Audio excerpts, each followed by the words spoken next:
The big game is almost here, and there's no better way to cash in during America's biggest sporting event than Prize Picks, where it always feels good to be right. And since the big game is right around the corner, that also means it's your last chance to get in on the football action before the season ends. So close the season out right with Prize Picks by getting $50 instantly in lineups when you play your first $5.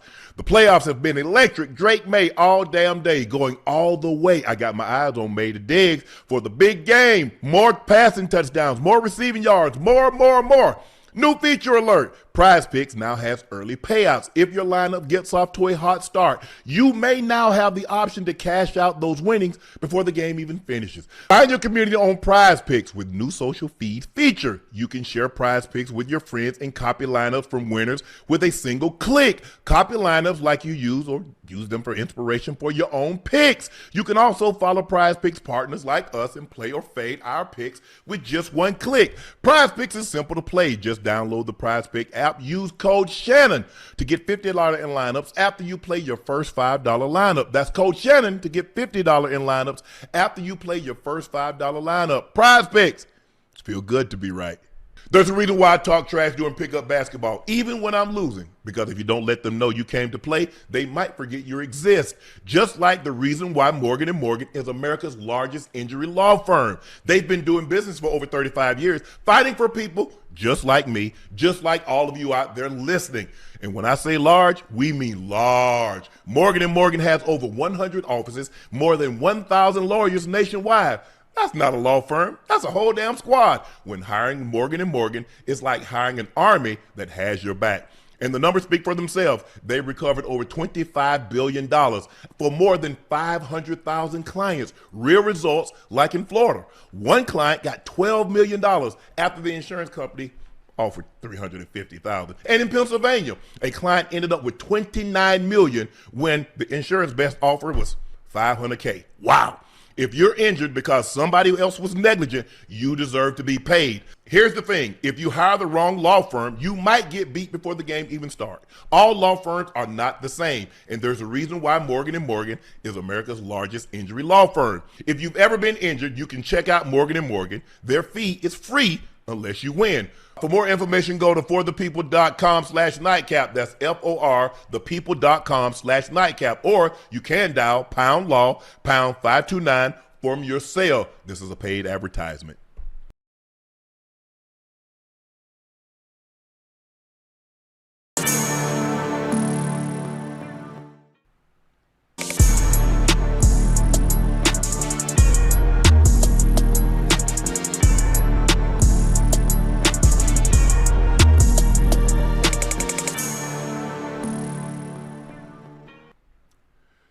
Good evening, ladies and gentlemen, and thank you for joining us for another episode of Nightcap.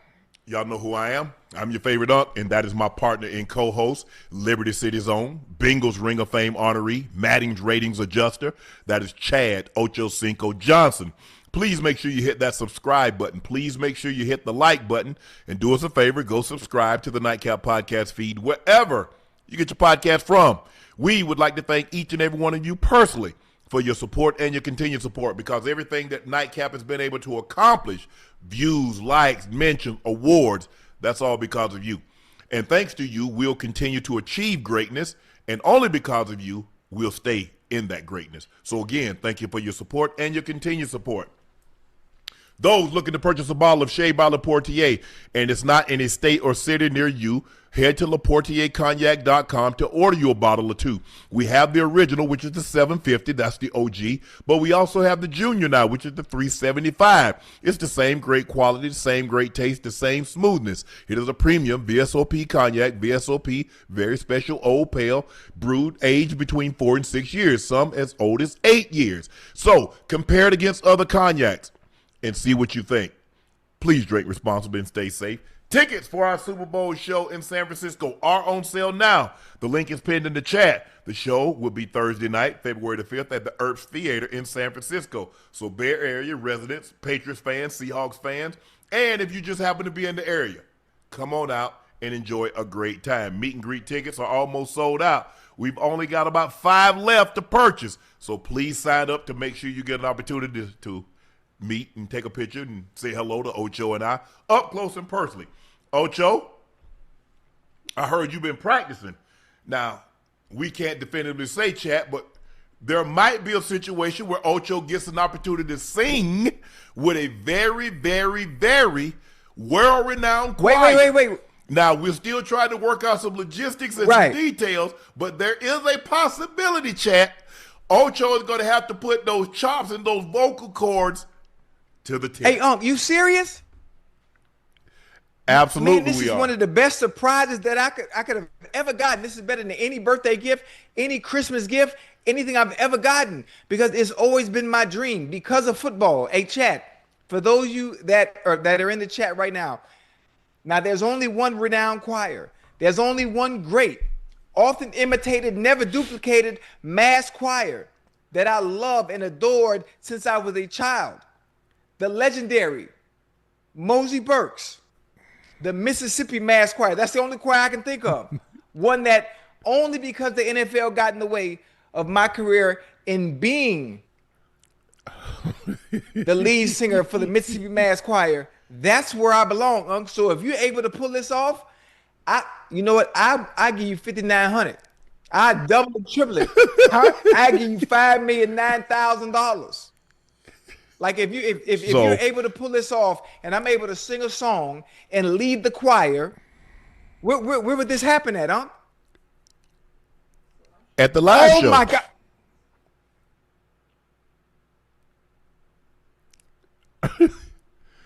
I don't know about lead, but I think they'll let you join in, and you might have one little song, little lead. Hey, Unc. One thing about it, boy, they say dreams come true. Now, I'm not one to make fun of stuff, but this is almost like the Make-A-Wish Foundation. This is something for me. Yes. This is something that means so much to me, and the fact that I would probably want to lead a song, depending on what song we want to sing. I'm hoping we can lead with some of the songs that are really my strengths. Blessed Assurance. Obviously, Near the Cross is a very, very, very, very good one for me. I'm Not Tired Yet. Oh my goodness, Uncle, it's so many in my back pocket, so many that I can lead with. Like this is you know what? I'm finna tear up a little bit. Let me get the tissue. Well, the song that I really want them to sing, and I think the chat would like for them to sing, is I'm Pressing On. They're really known for that song, and I don't know if anybody can do it quite like they can. So maybe you can join in with that one. But we're working on it, Ocho. We're trying to get an opportunity. We're trying to work on logistics and everything like that. And so we'll know something here in the coming days. But that's not the only thing. We got a couple of other acts. As you mentioned, we got LaRussell going to perform, and we're working on some things that if that comes through, man. Hold on. I missed it. I went to go get tissue because I teared up a little bit. What song did you say you wanted to hear? I'm Pressing On. What you know about I'm Pressing On, What you know? Hey, oh my. I know a lot about. Hey, oh my goodness.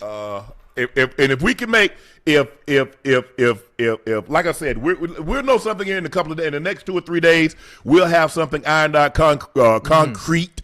But there will be several. I can say this: there will be several acts performing before we actually get up there and do our thing. So we're very excited. We're very excited that people want to be a part of this, and we personally can't thank them enough. So we're looking forward to getting this thing ironed out, Ocho, and let you have your wish and you get an opportunity to sing with the world-renowned Mississippi Mass Choir. Hey, Unc, this should have happened. This should have happened years ago, Chad. I mean, if you don't understand, for those of you that don't know about the Mississippi Mass Choir, please do your homework on them. They have a multitude of albums you can go through. Obviously, my favorite song is Near the Cross. You can check out also the Mississippi Children's Choir as well. I was supposed to be the lead singer for the Mississippi Children's Choir during those times when I was a little younger, but obviously football got in the way, me training, me having to go to school. I wanted to be homeschooled, but my grandma wouldn't play that. My grandma was an Eastern Star. She was a huge church woman. I'm talking about Monday, Tuesday, Wednesday, Thursday, Friday, Saturday, Sunday. She's in church. No, any reason, she gonna be at church. She gonna be at Bible study. So I grew up in the church. So I mean, the fact that I'm getting this opportunity to finally sing and live out my childhood dream with the Mississippi Mass Choir would be an honor. It would be an honor for me. So I'm excited. I'm excited. Well, we're excited also. Like I said, we'll know something here in the next couple of days, Chad. I think the thing is, Chad, what we try to do, and I told you this from the very, very beginning, is that when Ocho and we take to the road, we try to make sure that not only are you entertained by us, but if there's something that we can do while we're in that area to offer and make sure you're entertained by other acts, we're always going to try to do that. And so we're constantly reaching out. So sometimes we're fortunate enough and we're able to get people. Sometimes they have prior commitments. Sometimes they're not in town and we're not able to make things like that happen. But if there's any chance that when we take to the road and we can make it happen, Ocho, remember in New Orleans we had the Southern University, yeah. We got those guys, and and so that's what we're always going to try to do. We're always going to try to have a group. We're always going to try to have something to entertain you other than Ocho and myself. And this looks very, very promising. So next 2 to 3 days we should have something ironed out. But we're also working on another act. So we're trying to have at least 3. We know there's a potential. There's a 85% of 2. We know that 85%, but there's this third act. If we can get this will be unbelievable. This will be a momentous occasion, and everybody else is going to try to copy what we do, but they can't do what Nightcap can do. No disrespect to them, but this is 101. This is 101, and oh my goodness, you don't understand how excited I am. Golly, this is gonna be dope, man. All right, Ocho, in an unexpected, Shedeur Sanders has been named to the Pro Bowl. Shedeur will replace Drake May, who will be playing in Super Bowl 60. Shedeur is part of the AFC quarterbacking group that includes Josh Allen and Justin Herbert, who could also require replacement after getting surgery in December to repair a fractured hand. Only 4 AFC quarterbacks ranked in the top 10 for fan voting. Josh Allen, Drake May, Patrick Mahomes, and Bo Nix. Mahomes and Nix are both out with injuries, so that allows Shedeur to get the nod. Lamar Jackson, Joe Burrow, and Aaron Rodgers, obviously bigger names, didn't make the cut over Shedeur. And yes, sir. Ocho, what are you thinking? Obviously, a lot of people upset. A lot of people are saying that Shedeur Sanders didn't deserve this. Obviously, when you look at the stats statistically, there are so many other suitors that could have gone to the Pro Bowl. Honestly, Unc, this is one that is a bit confusing to me. As much as I love Shedeur Sanders, there are many others that should have gotten that opportunity to go. I am happy that he's been awarded and afforded the opportunity to go to the Pro Bowl in his first year. But maybe you can clarify and give me a little bit more clarity as to why the other players who had better seasons statistically didn't go. Mainly Trevor Lawrence. Why would Is that the name you want to throw out there? I was getting ready to say Trevor Lawrence. So, I mean, can you explain to me? You might be able to help me understand a little better. Maybe, obviously, Ocho, maybe it's a situation where the fan vote, there's because you got to think about it, Ocho, they're down to the 6th or 7th alternate. The Pro Bowl does not have the same recognition that it once did. It used to mean something to go to the Pro Bowl, Ocho. Who you telling? It used to mean something. And when you look at that ball and you see all those names, you saw the Elways and the Marinos and the Tom Brady's and the Peyton Mannings and the guys, like I said, it wasn't like a regular season game, but guys cared. There was none of this two-hand touch. I've read some of the comments. He didn't deserve to go. Yeah. It happens. He's not the first alternate to ever make the Pro Bowl. He's not. He's not going to be the last alternate to make the Pro Bowl. We saw Ocho. Remember, we saw Huntley just a few years ago make it. Yes. Because nobody really wanted to go. It doesn't. I mean, first of all, I don't know where's it going to be. Is it in San Francisco this year? Yeah. Because it used to be, Ocho. It used to mean something. You go to Hawaii. You get a vacation. You get to take your wife to Hawaii. Your girlfriend, your family get to tag along. It meant something to go across the water, to break bread. You're drinking the Mai Tais, the Blue Hawaiians. It normally meant something. It doesn't have the same cachet. But congratulations to Shedeur. And like I said, Patrick Mahomes was hurt. Bo Nix is hurt. I'm not so sure. The other names would have gone. Not at that far down as an alternate. I don't think Lamar's going. There's a great chance that they reached out to these guys and they're like, nah, I'm good. Aaron Rodgers like, nah. I don't need that trip. Lamar's like, nah, I got other things to do. So I think the thing is that the other guys, Lamar, Joe, Aaron Rodgers, probably Trevor Lawrence, they probably opted out. I mean, listen, if it was like it was back in the day when we were playing actually, and it actually meant much more to go to the Pro Bowl, the achievement of making the Pro Bowl, it was unbelievable, Unc. You understand? Yeah. This is a real trip. A real treat, that you get to go. You got to fly 10 hours. I don't care where you live. It's a 10-hour flight. Your family goes, and you're there all week, and you really played.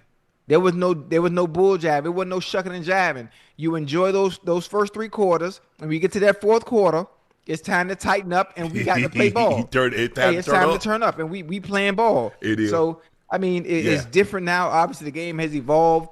The players also trying to protect themselves, especially if you're in a contract year, they don't want to get hurt. But nope, man, it was oh my goodness, you remember that? And what I don't like about it now, Ocho, that was also the time that the team that won the Super Bowl that got an opportunity to come over to the Pro Bowl, and everybody pat them on the back, man. Congratulations, hell of a job, man. I was rooting for you, X, Y, and Z. Now there are some players that's going. I get it. Like I said, it's not. That's still on your resume. So no matter what you think, Shedeur Sanders, whether he makes another one or not, when it's all said and done, he'll be a one-time Pro Bowl player. So how he got there is unimportant. Right. Nobody's going to remember 5 years, 10 years, 15, 20, 30 years from now that he was an alternate and got selected to the Pro Bowl. But I love the fact that after, I was very fortunate to win a couple of Super Bowls and was a Pro Bowl player at that time and got an opportunity to go over and receive my congratulations and receive that, Darryl Green and a lot of Ray Browns and the guys like, hey, man, sign this champ. And you got an opportunity to put those Roman numerals up there. It meant something. It really did. And I wish the NFL would go back to that and let these guys that make that made the Pro Bowl, that are in the Super Bowl, they get an opportunity to go because they get an opportunity to go fraternize and see some of the guys. A lot of the guys you only see in passing, Ocho, you play against them, and that's it. But you get an opportunity to meet people's family. You take people pictures with people's wives and kids and their father-in-laws and things of that nature. So it's a huge honor. But congratulations, Shedeur. Look, no matter what, people are going to be upset about it. He didn't deserve to go. But they had to have somebody else, and it seems like these other guys weren't interested in it. So, what do you want them to do? Just send 2 guys? Hey, Justin Herbert could have easily opted out because he had surgery on his non-throwing hand. But I guess for what he's need to do, it's not going to – I don't think it's going to be – it's going to inhibit anything that he's going to do as far as throwing the football because he's just going to be running around, trying to throw the ball in the hoop or hit a moving target. So I don't really have a problem with this. The only thing I wish is that I just wish the guys took it a little bit more serious and it didn't have to come to this, that they ended up cutting it out and then making a skills competition because it used to mean, and don't tell me this, no, because the guys played for 50 years. 50 years, Ocho, they played. And now all of a sudden, you mean to tell me, and I don't know what year it happened, but I remember it happening, and I was like, because you remember the hit that Sean Taylor laid on the punter. Yeah. Guys wouldn't clean your clock. They if you go across the middle, guys they let you come down and then they tackle you. Guys wasn't trying to do level no crackback blocks or anything like that.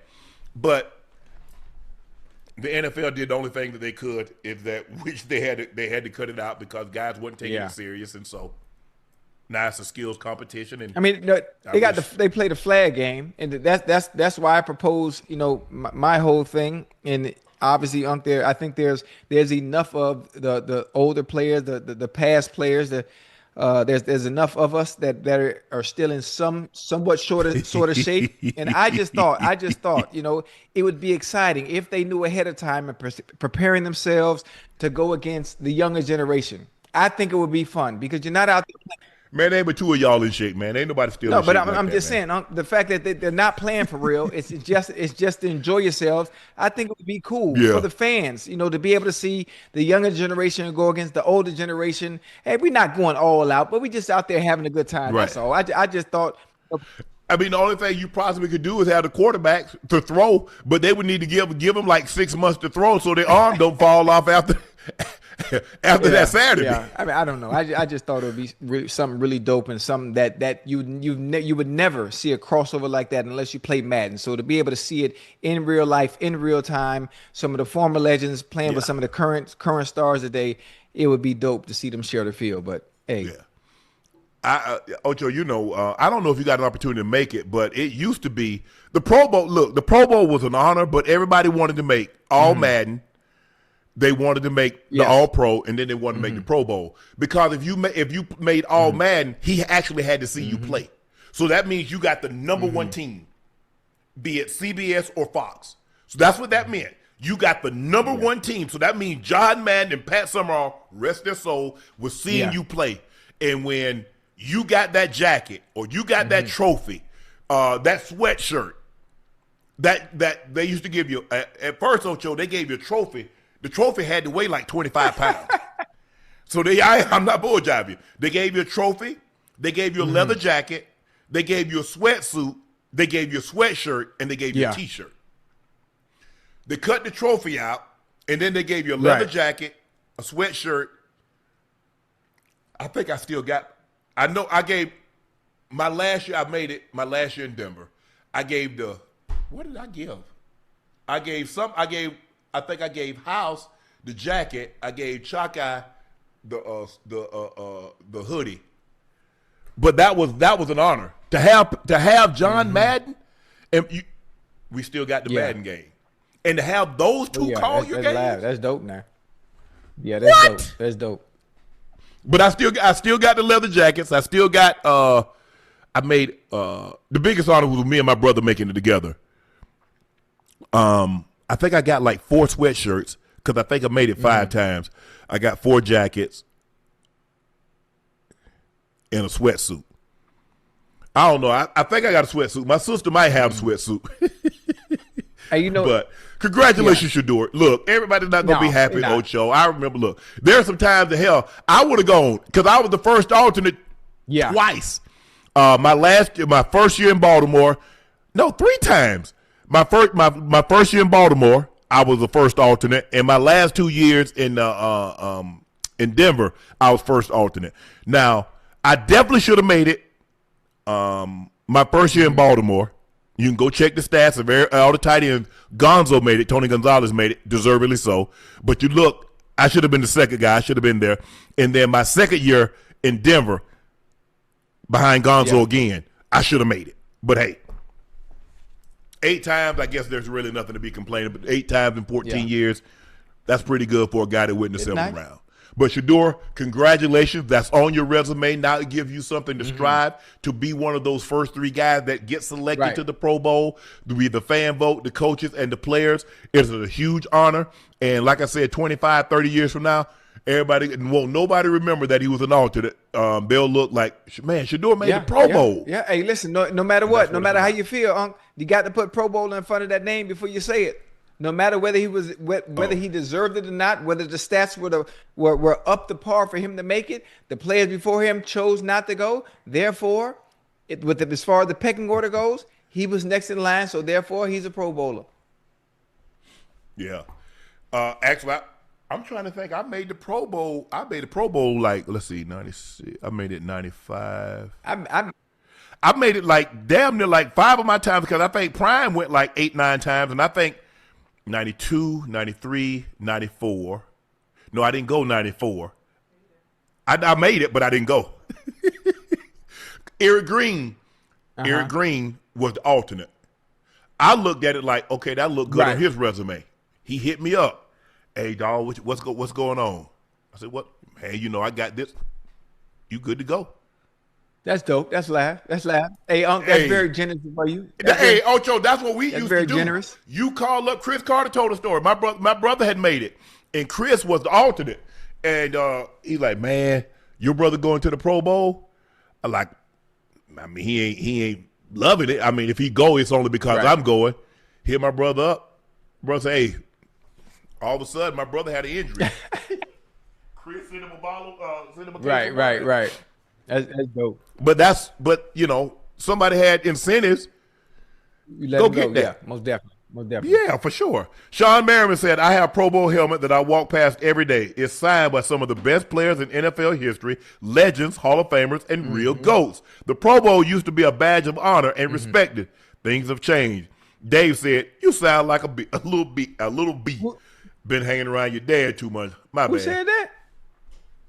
Somebody. It was a I don't random. know who Okay. Sean, that was Sean Merriman. Then somebody tweeted back at him, and that was Sean's response. I mean, he's right. He's right. I mean, that era of football. Obviously, I played against Sean Merriman. Made the Pro Bowl with him as well. I mean, it was different, huh? And the game has evolved. I mean, the meaning of the Pro Bowl has changed tremendously. I don't think players in today's era will understand what it meant to fly and take that 10-hour flight with your family and see some of the people and meet some of their kids and their wives and seeing some of the coaches that some of the players bought. And just, I mean, it was dope. It was dope. I mean, enjoying the island, enjoying the people, enjoying the culture in general, you know, throughout the entirety of the week. It was different. It was different. And standing at the Ihalani with that goddamn French toast, I still don't know what I don't know if it was the French toast or whether it was a syrup at the Ihalani out in Hawaii. But oh my goodness, to this day, there's only been one place. I don't mean to veer off track. There's only been one place where I've had French toast as good as the French toast in the Ihalani at that hotel, and that's at a restaurant in Montreal called La Avenue. Oh my goodness. The fact They got a restaurant in I think I said Ash the thing on IG. They got a restaurant in New York that we got to go try the pancakes there. It's good. Yeah, I'm a pancakes guy. All things being equal, I'd rather have pancakes than French toast. I got you. But I'd go pancakes, French toast, Yeah. waffles for me. That would be my choice. Okay. I mean, some people like French toast, some people like waffles, some people like pancakes, but I'm a pancakes, French toast, waffle guy. I like it. But it is. But congratulations, Shedeur. Look, everybody ain't going to be happy, but it is what it is. Ocho, there are 32 NFL head coaching jobs, but apparently nobody wants to be coach the Browns. Another coach passed on taking the Browns head coaching job. The Jags OC, Grant Yadinsky, has withdrawn from consideration as head coaching position, but is still pursuing the Bills head coaching job. Mike McDaniel decided that he would rather go down the ladder and expected to be the Chargers OC than the Browns head job. And Chris Shula, who's the DC for the Rams, reportedly passed and requested on a requested meeting from the Browns. The Browns now have interviewed Commanders running back Anthony Lynn Saturday, former head coach of the Chargers. Ocho, when the coaches would rather stay coordinators than go take that job, does that speak to the dysfunction that is actually going on in Cleveland? It speaks to the dysfunction, but I mean, I got into it with some Browns fans today on Twitter. I mean, obviously we had some dialogue back and forth, and I said, you know, 3 coaches pulled out, and they said, well, those coaches pulled out because they know they weren't getting the job. And then they talked to me, you need to talk about what you know, because administration or those in positions of power with the Cleveland Browns were flying out to see someone by the name of Nate. I don't remember what Nate's last name was. Excuse me. Chad, you can probably correct me that he's going to be the one to get the job. And I'm like, well, yeah, either way it goes, I don't think coaches are wanting to take, it's not a coveted job. It's not like everyone is lining up, knocking down the door to want to be the head coach of the Cleveland Browns. Listen, I agree. As much as I love my Bengals, I've always been an advocate for the Cleveland Browns players, not the organization in itself. Their players, especially, you know, Denzel Ward, Myles Garrett, Shedeur Sanders, Grant Delpit. You know how I am. If you've watched this show long enough, you know how I've always shown support for the Cleveland Browns, even though they're not my team. But it's a dysfunctional organization. It always has been for a very, very long time. And one thing I don't do is I really don't talk about organizations in general, but sometimes you have to call a spade, even if it's me who's always on the positive side of things. It's not good, which is why most of the coaches don't want to coach there. Another issue is obviously the quarterback situation. I don't think there's nothing cemented in place where a head coach feels that comfortable going into that building saying, you know what, this is where we're going to start and we're going to build from here and we'll worry about everything else on the back end. I agree. I think the thing is that a head coach goes in there and they know Andrew Berry still has control. Most of the time, coaches want to come in, they want to bring their own general manager.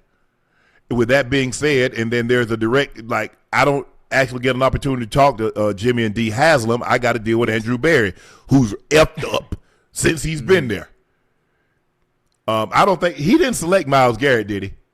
What was the guy that selected Myles Garrett? He selected Baker also. John Dorsey. John Dorsey.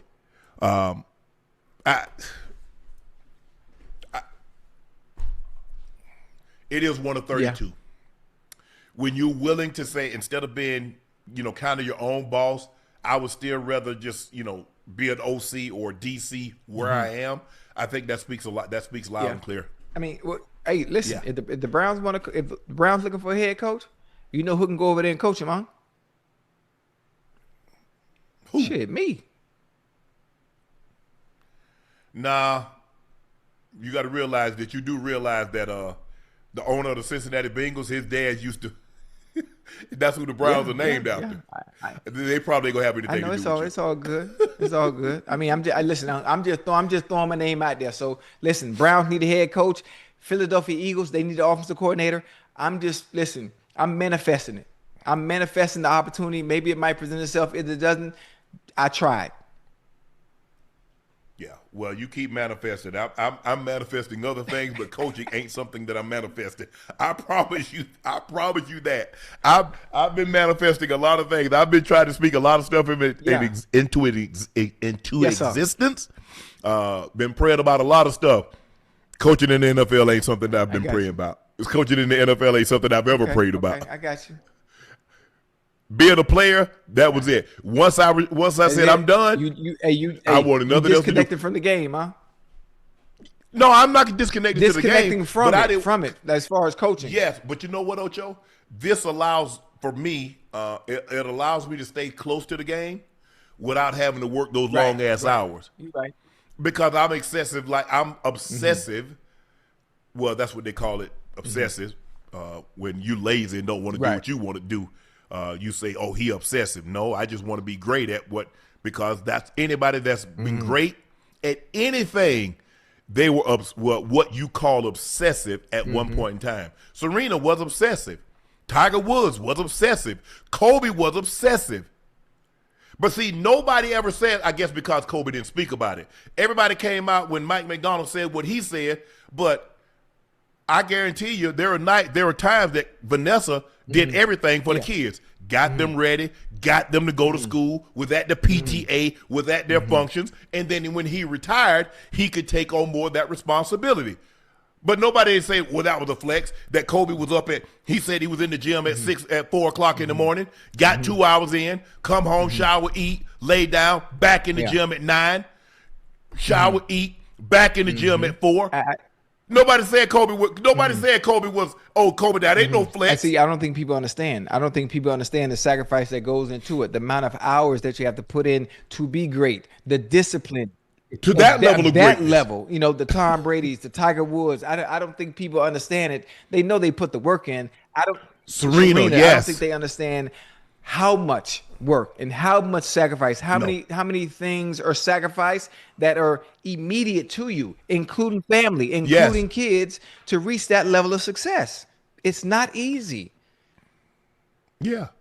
Any entrepreneur, whether you're talking about Bill Gates, whether you're talking about Jeff Bezos, whether you're talking about Larry Ellison, anybody, Zuckerberg, anybody that you want to make, if you're talking about that level of success. Now, I'm not knocking anybody that says, I'd rather be a family man. I want to be a family woman, and my family is more important than ascending and having enormous tons of wealth.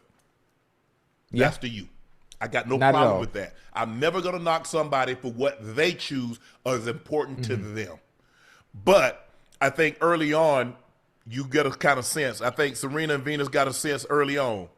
Well, we want to be the best. Well, the dad, who had no form of tennis training, says, well, this is what it's going to take. Earl Woods, who had really no formal golf training, says, well, son, this is what it's going to take. Michael Jordan says, like, this is what it's going to take. For me to be obsessive, this is it. It's got to be the end-all, be-all. And to people that don't want to be that, I don't begrudge them. I don't. It's different, though. Some people's like, I just want to grow up, have a family, be a husband, and be a father to my kids. And you know what I think the difference is Coach talked about it. And I think because he talked about it, because he voiced what he has to go through or what he's not able to do, it's frowned upon. But if all these greats, all these legends were to hold that same conversation, if it was able to be had, especially from Kobe, and you get the same thing. You get the same thing from Michael Jordan as well. How many coaches you think do what Mike McDonald does? That makes it seem like he's the only one. Because I know, because I was there when the coaches would come back, Ocho, and they didn't go home. They went straight upstairs and started breaking down film. And they might not go home they might go home during the day, like Monday. They might go home for an hour, but they right back. Tuesday, they're there the whole night. Wednesday, the whole night. It was Thursday that they got an opportunity to leave at 6 o'clock. But that's the price you have to pay. Oh, yeah, absolutely. Great. Absolutely. And you know, the funny thing about it is we all work. We all work, whether it's 9 to 5 or whether it's graveyard shift, but there's different levels of being a psycho when it comes to your craft and what you do. Different levels of sacrifice. Yeah, that as well. I like calling those the Jordans, the Kobe, the Tiger Woods.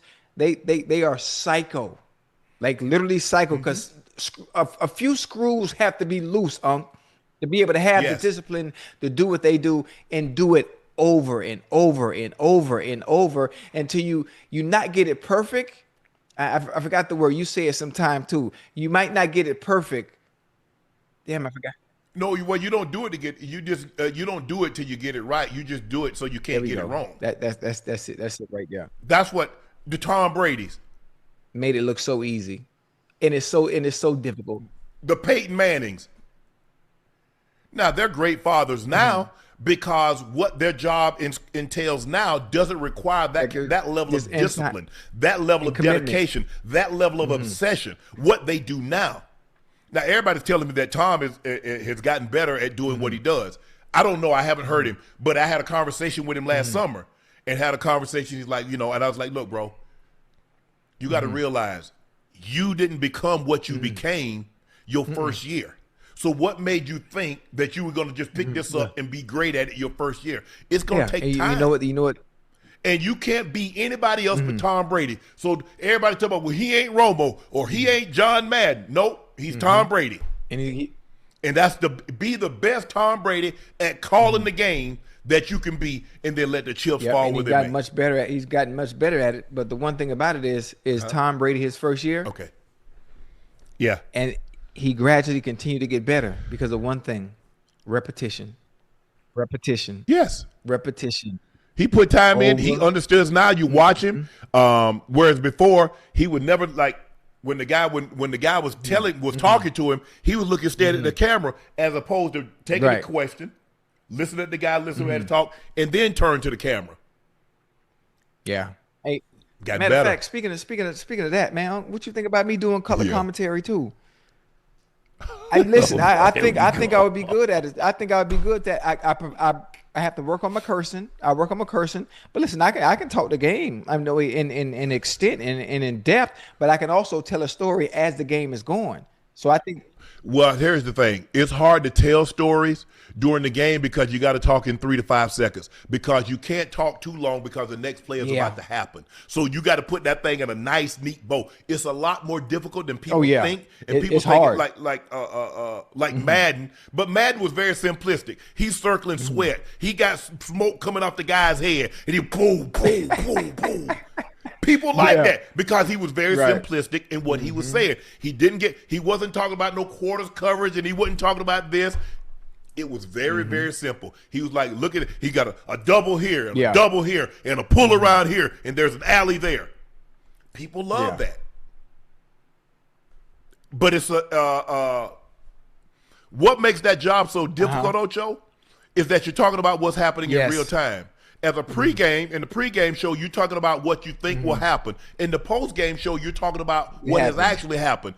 During that live, you're talking about what is actually happening before your eyes. And guess what? You don't get a chance to rehearse. And listen, that's all experience, That's all experience, and being able to recall based on experience and what you've seen before playing, and being able to adapt that to what you're seeing in real time. Yep. Yeah. I mean, I just, for me, Ocho, I don't really need, and I'm sure the guys do a great job, but what they do, I don't need told to me. Because the one thing that you don't want to have happen is to regurgitate what somebody is saying. Oh, you just heard such and such say that. No, I just. Yeah. No. I mean, you do realize that I played the game a little bit. I was okay. I'm not saying I'm a top 10 player in the history of the game, but I was an okay player. And I know what I see, and I can recall. But it's great. I just can't believe the Browns have found themselves in this situation. I believe the Raiders have their guy in mind. A lot of people say it's going to be Clint Kubiak. I do think Clint is very deserving of a job. You see the job that he's done with Sam Darnold. Because remember, Ocho, he was in New Orleans before Kellen Moore got there. So, and you see the job that he's done with Sam Darnold. So you think, well, obviously Clint Kubiak, knowing that the number one pick obviously going to be Fernando Mendoza. I mean, I like it. I like it. I think still.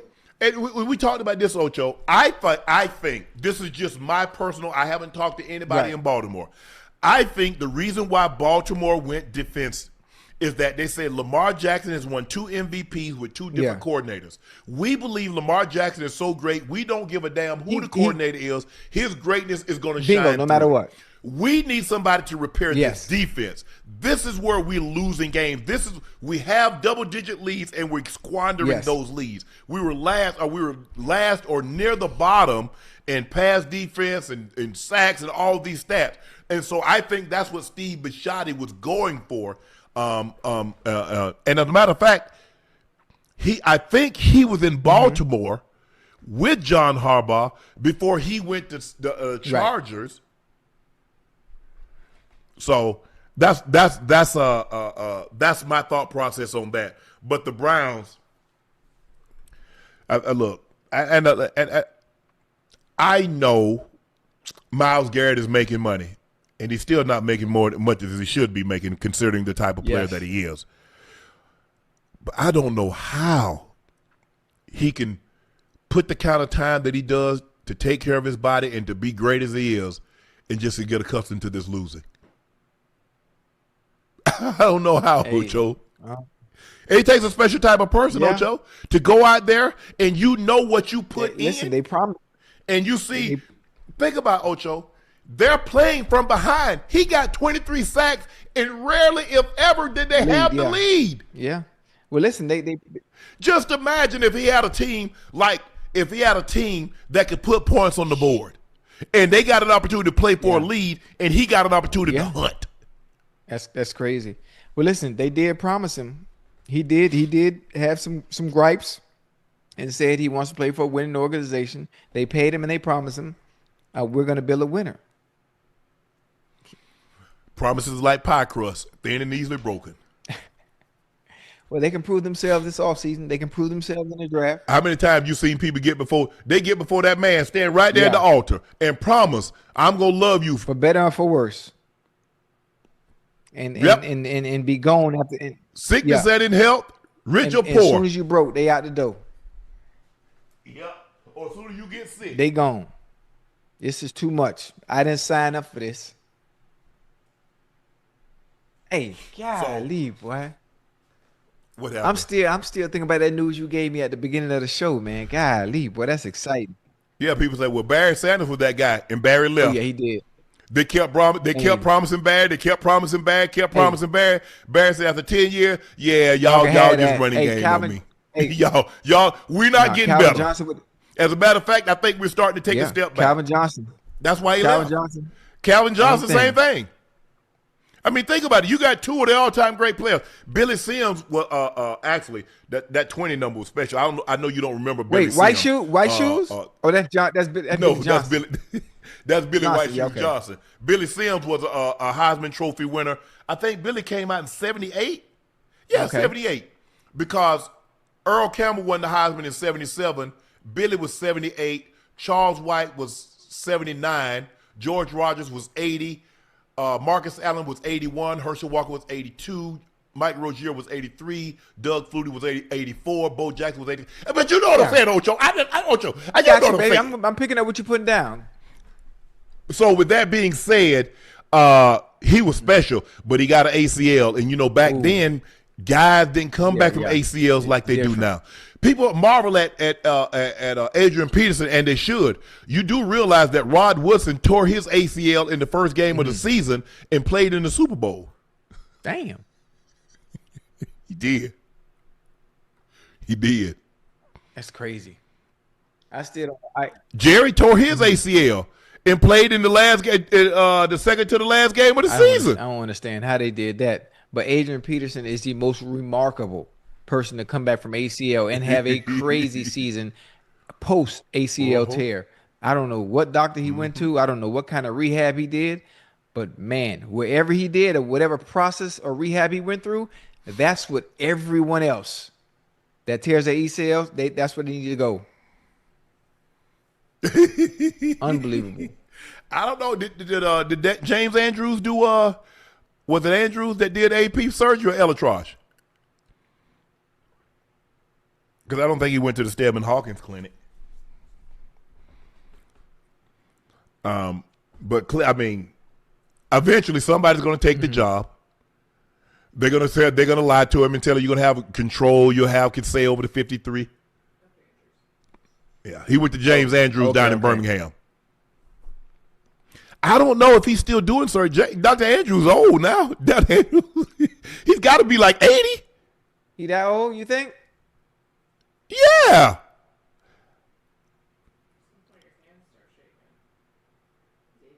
He's 83. Yeah. Okay, he's done, huh? I don't know. A lot of times when they have sons, their sons become because that's how Dr. Watkins is, and so they the son takes over the practice. But but you got to realize, Ocho, I remember hearing about him when I was first got in the league. In Stedman Hawkins Clinic, they were the team doctors for the Broncos. They had a place up in Aspen, Colorado, and a lot of guys would go up there to get ACLs, or they did microfracture. Rod had microfracture also, where they bore holes in the knee and let it drip and let it try to heal itself. Ew. Ocho, the Seahawks quarterback Tariq Woolen apologized for his costly taunting penalty that almost cost the Seahawks a trip to the Super Bowl. No cap, high intensity game. When you're in the zone, you balling with your bros. Sometimes you black out. Ocho, can you trust that he won't black out again? Because what happens, Diggs gonna be talking. Diggs is a talker. He gonna be all right, Unc. You're not gonna cost your team. Obviously, emotions were very high. He made a good play. He was excited. He lost sense of self in that moment. Obviously, he had one of his players get on him. They exchanged words on the sideline. The good thing about this is you live and you learn, and it didn't cost your team. So the next week you're not gonna just mess around and do it again. So you're going to be a little bit more cautious, control your emotions, make your plays, celebrate with your teammates, and leave the trash talking alone. Control your emotions. Don't let them control you. Vrabel like, hey, get it. Get him. Yeah. Because that's what we did. Hey, you got somebody. Hey, we played the Raiders or the Chiefs. Oh, yeah. You already know. Damn. You got to try to get any edge you possibly can. Hey, bud. Oh, that's gonna be. I'm so excited, but that's gonna be a good game, man. It's gonna be a great game. We don't have to worry about the weather being an element. We don't have to worry about. At least hope not, because sometimes it does rain in San Francisco. You know, hey, at nighttime, boy, nighttime. I mean, we're not even gonna be at the game. You going to the game? Yeah, Hell I'm not going to the no. game either. Boy, you see, hey, you seen the ticket prices? Man, Yes, 4 tickets, 200,000. 4 tickets, hey, man, 65,000. what, Boy, man, please. Hey, the best seat in the house, the best ticket in the house is gonna be on my on couch. my couch too, because I think I leave Sunday morning, if I'm not mistaken. I leave Friday For real? morning. Oh, you Hell getting up out yeah. of there? Yeah, hey, listen, I'm getting up out Absolutely. of there. By the time I get home, I'll be able to sit down and get ready to watch the game, nice and quiet. No, man. Look here. If the Broncos had made it, I was coming home. Either way, Either way, yes. I was gonna have my Bronco gear on, right? rooting for them, but I'm not going to the game. Nah. They turned No. it's unfortunate. Obviously, I understand it. I understand the business side of it. They've turned it into a corporate event. We have this conversation every single year when it comes time to the Super Bowl. The true fans that support these two teams throughout the season, that are at all the home games, that go on the road games. I'm not sure, unless you're just extremely well off, or you saved up to be able to afford to be able to go to the game, huh? Like, it's ridiculous. Yeah. It's look, a lot of this stuff. I mean, the advertisers, they spend so much and they get a block of tickets. You got to, Pepsi and Gatorade and Verizon and all those corporate sponsors, Pizza Hut.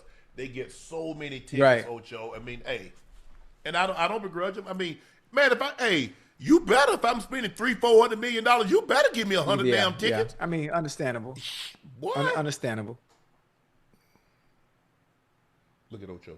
What up, You twin? want to go stay with Ocho? You want to go? Stay Yeah, with come Ocho? on, come on down here with your boy. Come on, hey, bring him on down. Take him to the dog park, Unc. Let him have a little fun out there. He can go to the dog park because he's not. Oh, you got him fixed? I did. Hey, I'm gonna have to call CPS on you, Unc. Yeah, you can't be doing a dog like that, man. Now you innocent. Now you pure. He would never know what it's like to Yes. experience, horizontal activity. No, he would say I ain't want to be no dad. He'd say child support. Say kick my dad ass. Nah, but he said nah, I'm good. Why you in upstairs on the bed with your brother? Teddy bear on the bed. That's why I left him. Why you not in the room with your auntie? She closed the door on you. Hey, make him bark, huh? Woo, woo, woo.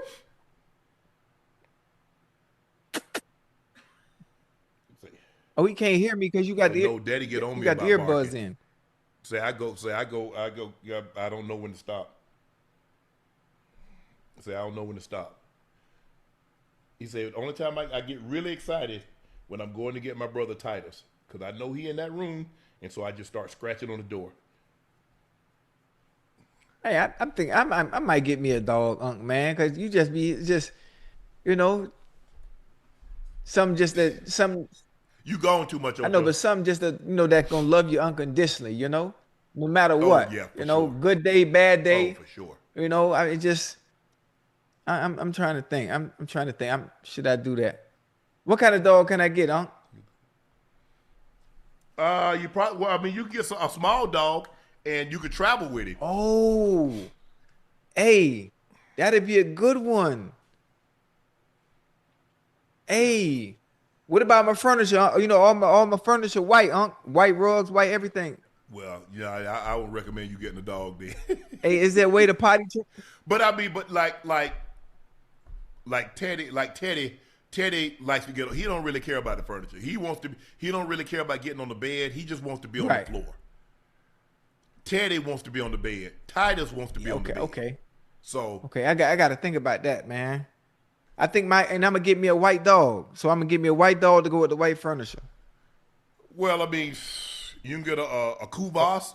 You can get a Bichon. Hey, I had a Bichon. You can get I had a a Bichon Samoyed. when my grandma had a Bichon named Studley when I was a baby, when I was young. Yeah. You can get an Alibi, a Dogo. No, dog, come I'm on, trying to Unc. think of the Dogo's dogs too that are big, white that Unc. you could get. Yeah, I know.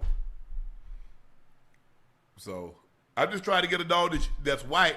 I mean, you get Pomeranians that's white. I ain't never seen no white palm. I got to holler at my homeboy at the city. You know, I can get, hey, I can get your dogs. Sometimes, y'all pay 5,000-10,000 for these dogs. I got a dude at the city, who can get anything for about $200. I don't know how you get them. He want me to keep scratching him. What you do? Ocho, before joining the Seahawks last offseason, Cooper Kupp's departure from the Rams was more contentious than initially appeared. Michael Silver, I know Mike very well, revealed more details behind what led Kupp release, reporting that rather than trying to negotiate a salary reduction with the former All-Pro, the Rams had unceremoniously cut ties, urging him to retire. The Rams also reportedly tried to dictate Kupp's market once he became a free agent. Sources told Silver that Kupp became to believe that some of the LA officials had cautioned potential suitors against paying him anything more than the vet minimum, suggesting that his age and accumulation of injuries had provoked a steep decline. Kupp spent his first 8 seasons of his career in Los Angeles after being drafted with a third-round pick in 2017. He helped lead the Rams to a Super Bowl title in 2021, earning a Super Bowl MVP and NFL Offensive Player of the Year honors. Now, Kupp has gotten the last laugh. Kupp had the greatest receiving season in NFL history. When you combine that season that he had, Ocho, he was a Triple Crown.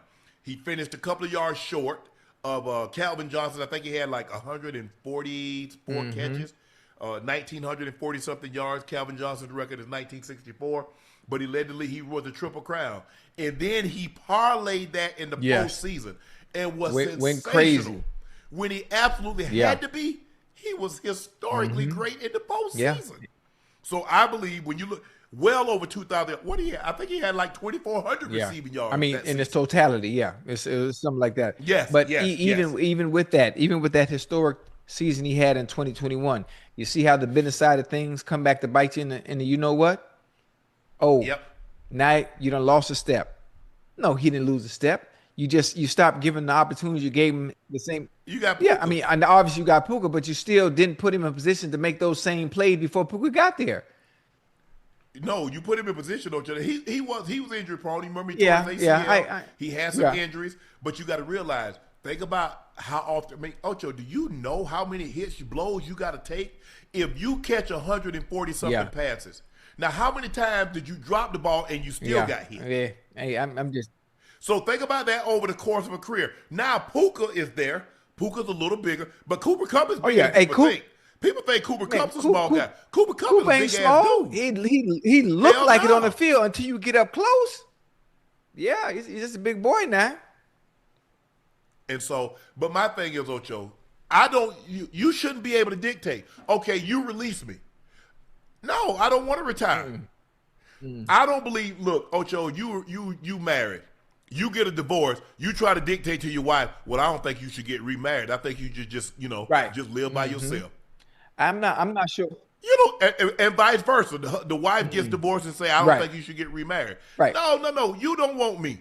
Don't worry about what I go do somewhere else. I might decide to retire. I might decide not to get a spouse. I wonder why. But that's going to be my choice, not why yours. would they do that anyway? Why would they even care once he decides to leave and you didn't want to pay me? You telling me to take a pay cut. Not only you telling me to take a pay cut, you telling other teams that might want me, telling them to only give me the vet minimum. What is that all about? Why would you even care? It's not your money. Why would they even care? I don't understand. Exactly. And Stan Kroenke, he's the largest landowner in the world, got over 2.3 million acres. He worth $16-17 billion on the Nuggets, the Avalanche, Arsenal. Boy, I need to holler at Stan too, boy. I'm glad you said that, boy.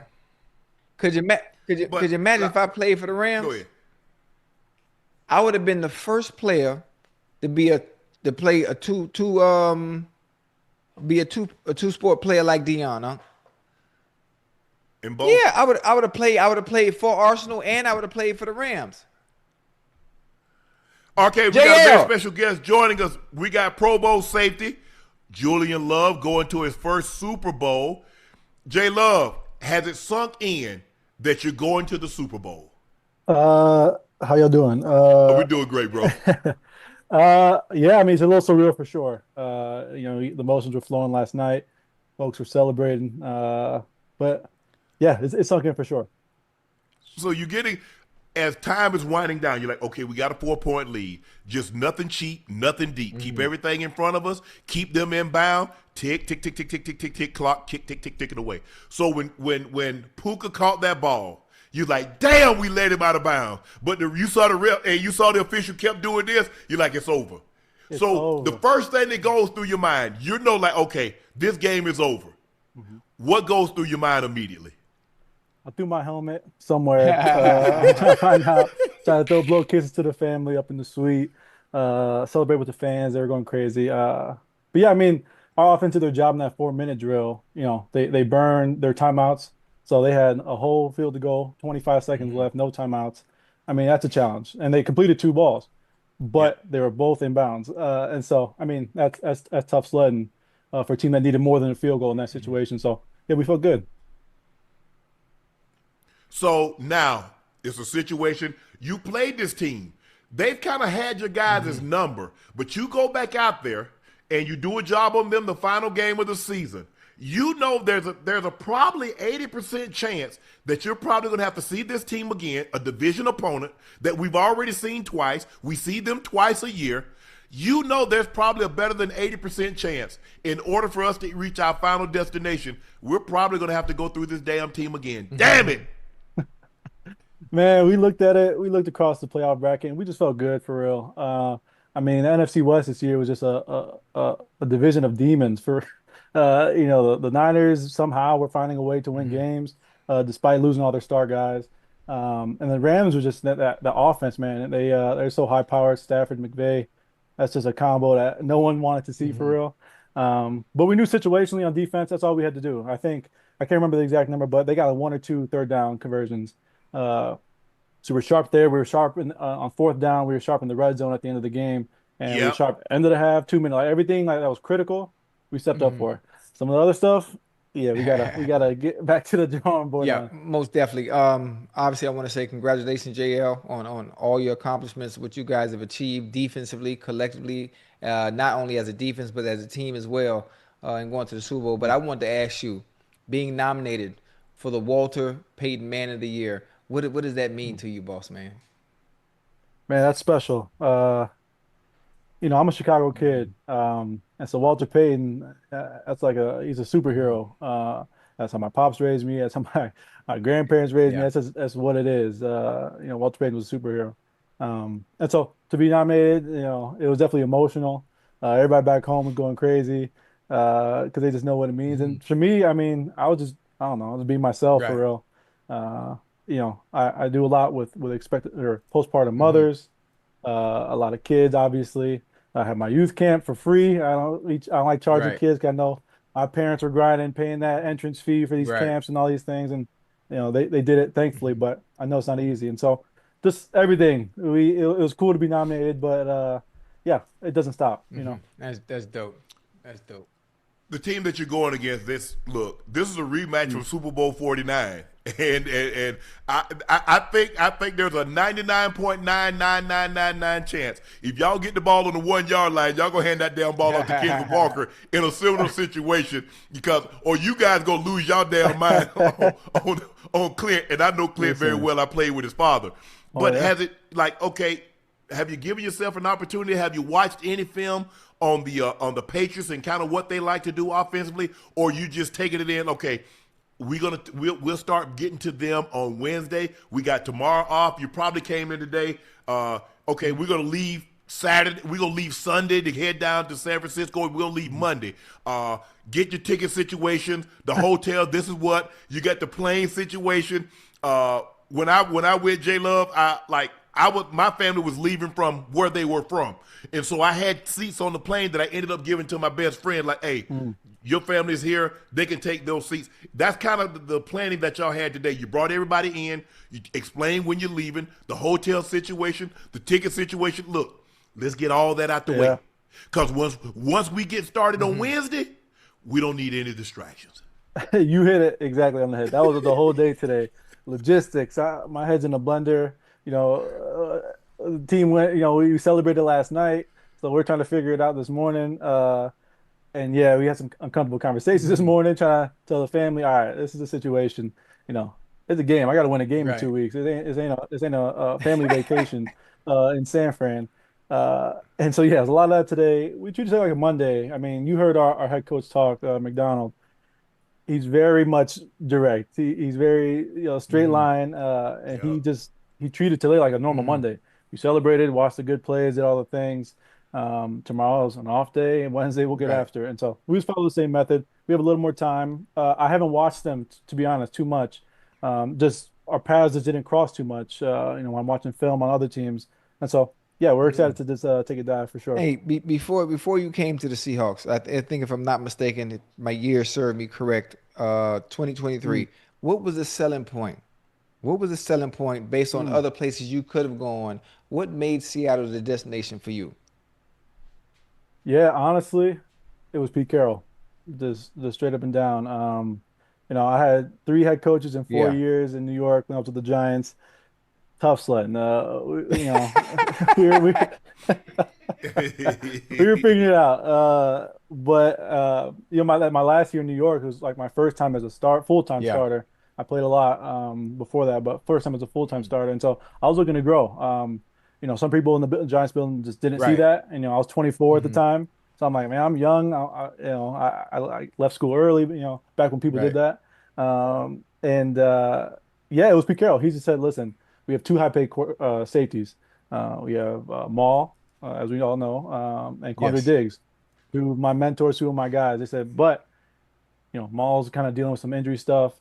We need you to come in, and we just have a clear vision for how we want to play you and deploy you into everything. And I just trusted it. Pete Carroll sold Hmm. me, um, and so that year, I mean, I was the third safety for Hmm. real, and I made the Pro Bowl. I accomplished a lot of things. I earned a lot of what I Hmm. have now because I just took a leap of faith Right. for real. Have you always played safety growing up? Most of the time, we play other positions, and as we Hmm. got older, we were fixated on one thing, especially when it was time to get to the next level. You've always been a safety Hmm. all your life, or you played other things?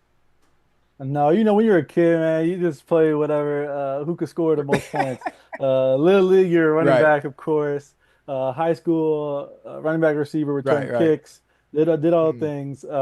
Played kind of linebacker-ish, Okay. safety. Because in high school corner, I mean, nobody's really guarding people Right. for real in high Hmm. school. So this is where I can ever tackle. And in college at Notre Dame, I played corner. Okay. And so I was kind of in the draft as a tweener for Right. real. People are like, is he a nickel? Is he a Hmm. corner that just tackles well? Size, speed, all that was kind of being Hmm. analyzed. And thankfully, a mentor was like, listen, get some reps at free safety. I think, your skill set, you can move, you can tackle, you do all the things, and I think it'll serve you well. And so, yeah, I randomly have starts at corner, nickel, free, Right. strong, all in the That's league dope. uh, in my first few years. And so, yeah, I bounced around a Yeah. little bit. J Love, you said something very important that you relayed to your family Mm, that this is not a vacation because mm, the family you're gonna probably guys gotta go get down there Sunday or Monday.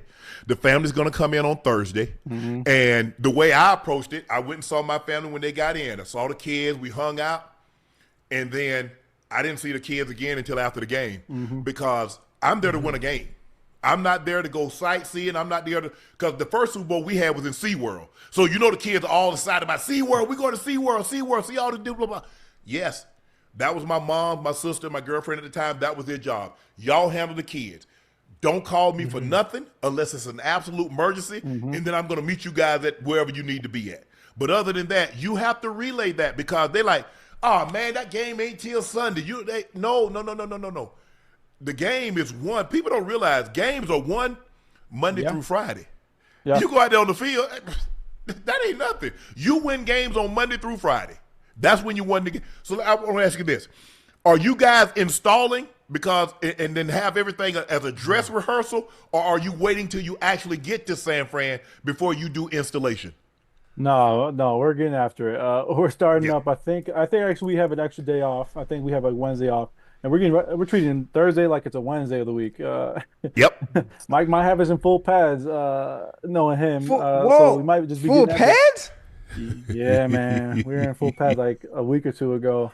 got to get that callus, got to get that monkey off your back. And so we did, but that's been the whole season for real. Like to us on the inside, we're like a team of nobodies, to most Right. people. Not a lot of star power, a lot of people say. And we just approach every day the same. So yeah, we're gonna get after, our Wednesday, the same way we always do. Have our meetings, get in at, however early you're getting in and leaving at 5:30 or so. Yeah, we got to lock in. I mean, I told my family, listen, I can see you exactly right. Thursday, we have NFL honor, so maybe I can see you Thursday. But then my normal Friday, I like to get in. I'm already in that Yes. mode Yep. Friday for a game. I, I I'll do disservice to you guys if I'm trying to play host because I'm gonna be like quiet and then kind of in that Mhm. mode. And so yeah, I think they know what time it is for. Are you married? Did you have a family? Yeah, married. I started dating my wife when I was 16 years old. Oh Went my to high goodness! school together. Congrats. Yeah, I got lucky. It's hard. It's hard nowadays for these young guys. Yeah. And so I got lucky. So married. We've been married for a few years now. Have one Kids? son. Yeah, two Okay. years old. And we have another one due in March. Oh, Two congratulations, gonna be a man. boy. Yeah, thank you, thank you. But that's the thing. You got a wife. Hey, you got to handle this You gotta handle it. because hey, I don't know if and when I'll ever get back to this situation. So I want to seize this moment. Yep. Mom, Dad, hey, wife got all y'all set up. Y'all don't need me for anything. Let me handle this game. When we win this game, wherever y'all want to go, I got you. Yep. Exactly right. We'll have time. We got an off season. We can do all that. I live 5 minutes from my folks. Back in Chicago, and so Oh, really? we'll have that That's time. dope. That's dope. That's Yeah, dope. we'll have that time. So yeah, wife's playing mediator, manager, all the things. She's putting in overtime Hey, right now. once all this is over, once the dust clears and y'all win the Super Bowl, you hoist that trophy, everything settles in. What do you like to do outside of the game of football? Any hobbies you might have? I mean, you cook, read books. I mean, whatever it may be. You have anything that you're excited to do once everything settles down? Man, I'm a homebody for Okay. real.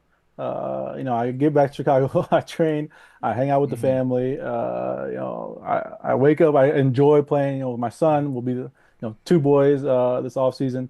And so I chill. I do like to golf.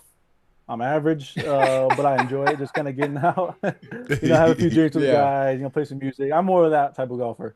You Uh, got too much muscle, J Love. You got to lose some of that muscle to be good at golf. You got I'm to be already free through the knowing. shoulders. Yeah, I don't want to see a video of you swinging a golf club. That might not look right.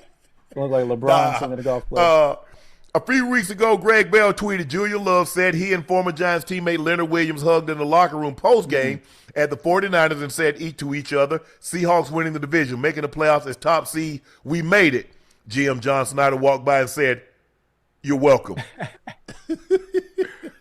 Yeah, I mean, man. when you look at you spoke about the journey that you went on. You go to the Giants and they don't really give you the opportunity that you think you deserve, and you have to take a leap of faith. You go to a team that got two starting safeties and both have gone to the Pro Bowl, been perennial All Pros, and you say, what? That's the perfect spot for me. I'm going to Seattle to play behind two perennial Pro Bowl players. Yes, I can't think of a better place for J Love to go. This is home. When you told your wife that you were signing with Seattle, and she said, "Hold on, honey, Jamal Landon, Quandre Diggs, are you crazy? Chicago don't want you. There's not another team that needs a safety. So this is the only team." First of all, you pulling me way out. Yeah, Chicago and New that York. part right there. Yep. Okay, you pulling me way. That's a 6-hour flight, baby. Yeah, she looked at the map. She's like, "Oh man, yeah, it was like 4 flights out from Chicago. Yeah, it's going to at least be 5 hours." Yeah, it was a leap of faith for real. But at that point, just like I'm sure you guys Yeah. did, I mean, there's no higher belief in me than me. I felt like I was playing my best ball, and I was climbing. I was young. I was hungry, and so, you know, the value wasn't there for some people with the Giants. Cool. I'm gonna go make it shake somewhere else. And so it was an element of betting on myself. And yeah, with that conversation with Leo in the locker room, Leonard Williams, man, Big Cat. It's my 7th season. I played every season with Big Cat. He's the only team that Wow. I've had on two different Right. teams. For my first year in New York, he got traded from the Jets to the Giants. We played 4 years together. my first year, then I signed as a free agent to Seattle, and he gets traded to Seattle that year. And like we're best friends. And so that tweet or that quote's a little wrong. I said we made it out. You made it We out. made it out. We found a way, man. We're around some like-minded people, some dogs, some people who are pretty selfless. And yeah, thankfully that GM made that call. Because yeah, it's night and day from Oh, where we yeah, I were. mean, listen, you be careful. I mean, obviously they gave you the opportunity. You never want to say anything bad about them. I like the way you've been very Right. cautious about that. But my grandma always told me, closed mouths don't get Mm. fed. So I'm gonna go ahead and be the one to ask, can I get a ticket to the Super Bowl? No, I saw what they're trying to charge There you me. go. Keep that. Hey, J Love, that way to keep that thing a stack. Hey, I saw what they're trying to charge me. People who are in the game. Yeah, I was shook. I remember the You tickets used to got it. be. I think the max ticket might have been like $1,200 when I played Love, Hey, but I think now they're probably 3, 4, five Hold on, thousand. Unc. Hey, that's up top JL, too. he ain't even hesitate, Unc. He said no fast as hell. Hey, I do you still get 13 with 2 comps, or Yes. can you get more? Yeah, it's I think it is like 13 two comps. Okay, Maybe okay. maybe 14 to two comps. So you get allocated them, but yeah, they said we don't get that off you. Yeah, They go. A yeah. lot of that. Oh, them tickets. Oh, you Yeah. paying 50, 60, 70, $80,000 for those seats, for those tickets. Yeah. They told us today usually have like a lap infant, we have a 2-year-old, whatever. They said everybody need a Everybody. ticket. You can be Yep. 6 weeks old with a His baby. baby need a They ticket. need a ticket to this game. Baby need a You better ticket. be glad they in charge of your wife. She pregnant, so that's still 2 seats. Hey, you gonna charge me 1.5? Crazy. But the year before, guys don't know this. This is between us. You used to get up to 30 tickets for the Super Bowl.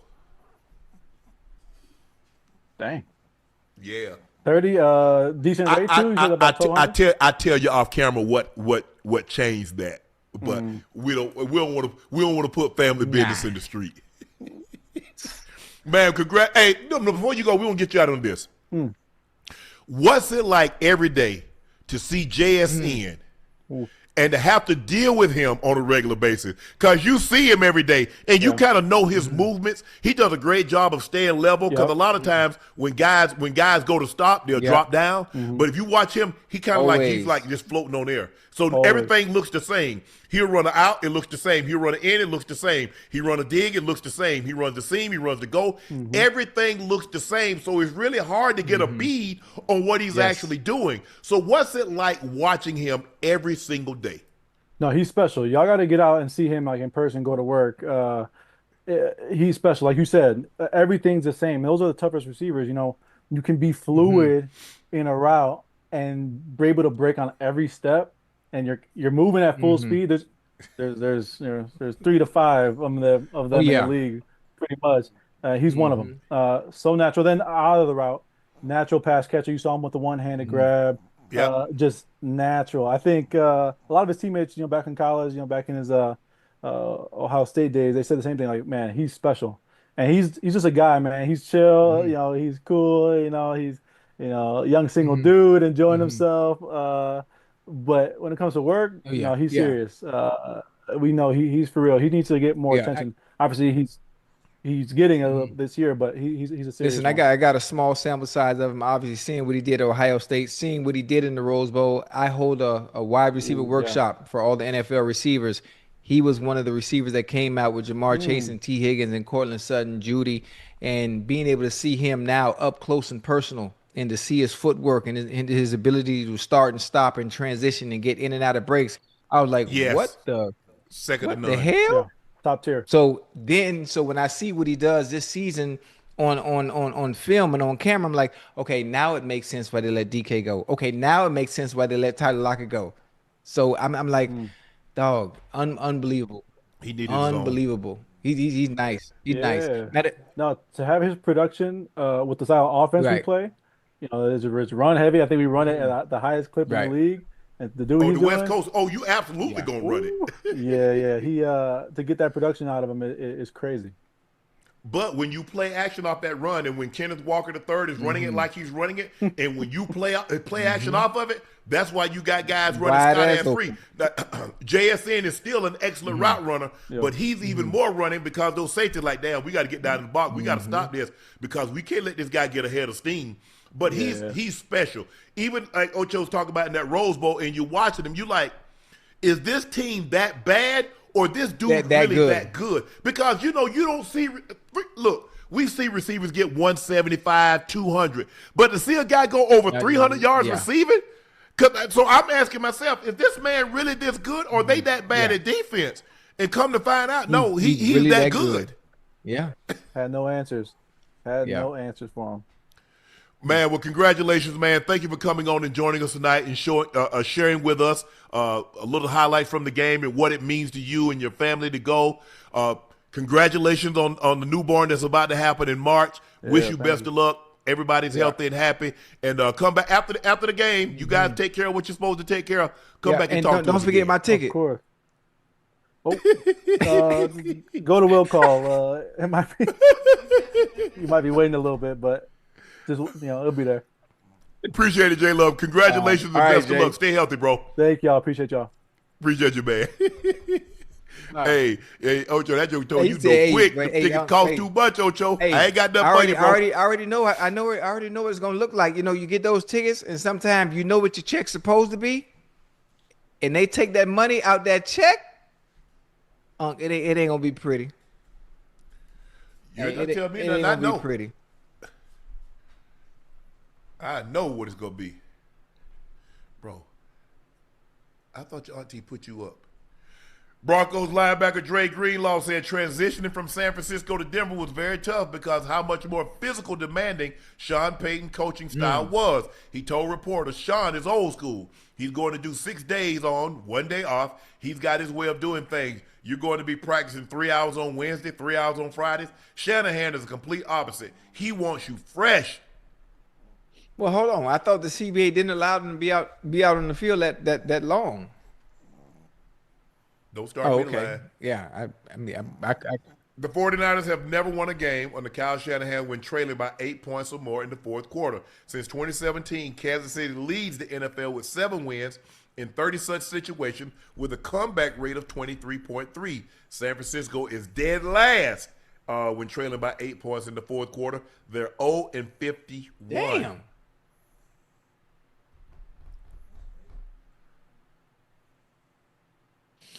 Yeah, wow. I can believe what he's saying too, about Sean Payton, and obviously his Sean is old school. He's old, came up under he's old school. I'm sure he's had to adjust a little bit and adapt to the new CBA and the rules and the way players wear pads and the way they wear shells.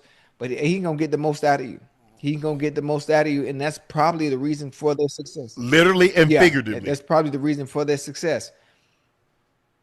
Okay, chat. Unc is gone. How y'all doing today? Cool? Okay, bet. I'm doing good too. That's pretty much it. Y'all like my jersey? Flamingo? No. Brazilian team? No. Cool. Where Unc go? Hey, chat, y'all want to hear a joke? Chat, y'all want to hear a joke? Can they even hear me? Ash, can you hear me? Yes. Okay.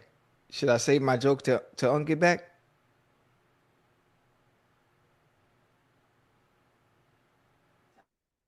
Hey, chat, what do you call a wandering nun? Like a nun that's wandering around. What do you call a wandering nun?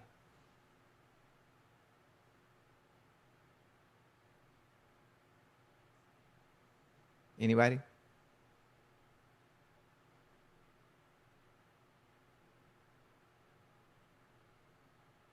Nobody knows? A wandering nun is called a Roman Catholic.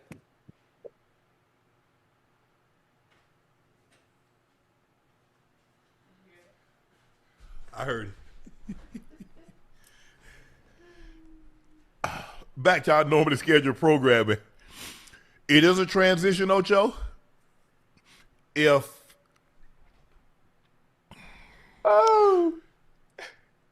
I've always felt it's easy to go from difficult to easy as opposed to easy to difficult. That's why they say you could always lighten up on your kids, but it's harder for you to be light and then try to toughen up on your kids. And Dre was I know this West Coast system and know how it operates. And that's how Mike was. Mike says, I want you fresh. I don't want to waste all this effort on the practice field. I don't want to leave this. You leave your best material on the cutting room floor. Nah, I'm saving this for Sunday. I want you guys fresh. I want you guys to get off your feet. I want you guys to start mentally preparing and getting ready for this game. And I want you fast. Mike didn't beat Ocho. We had on pads.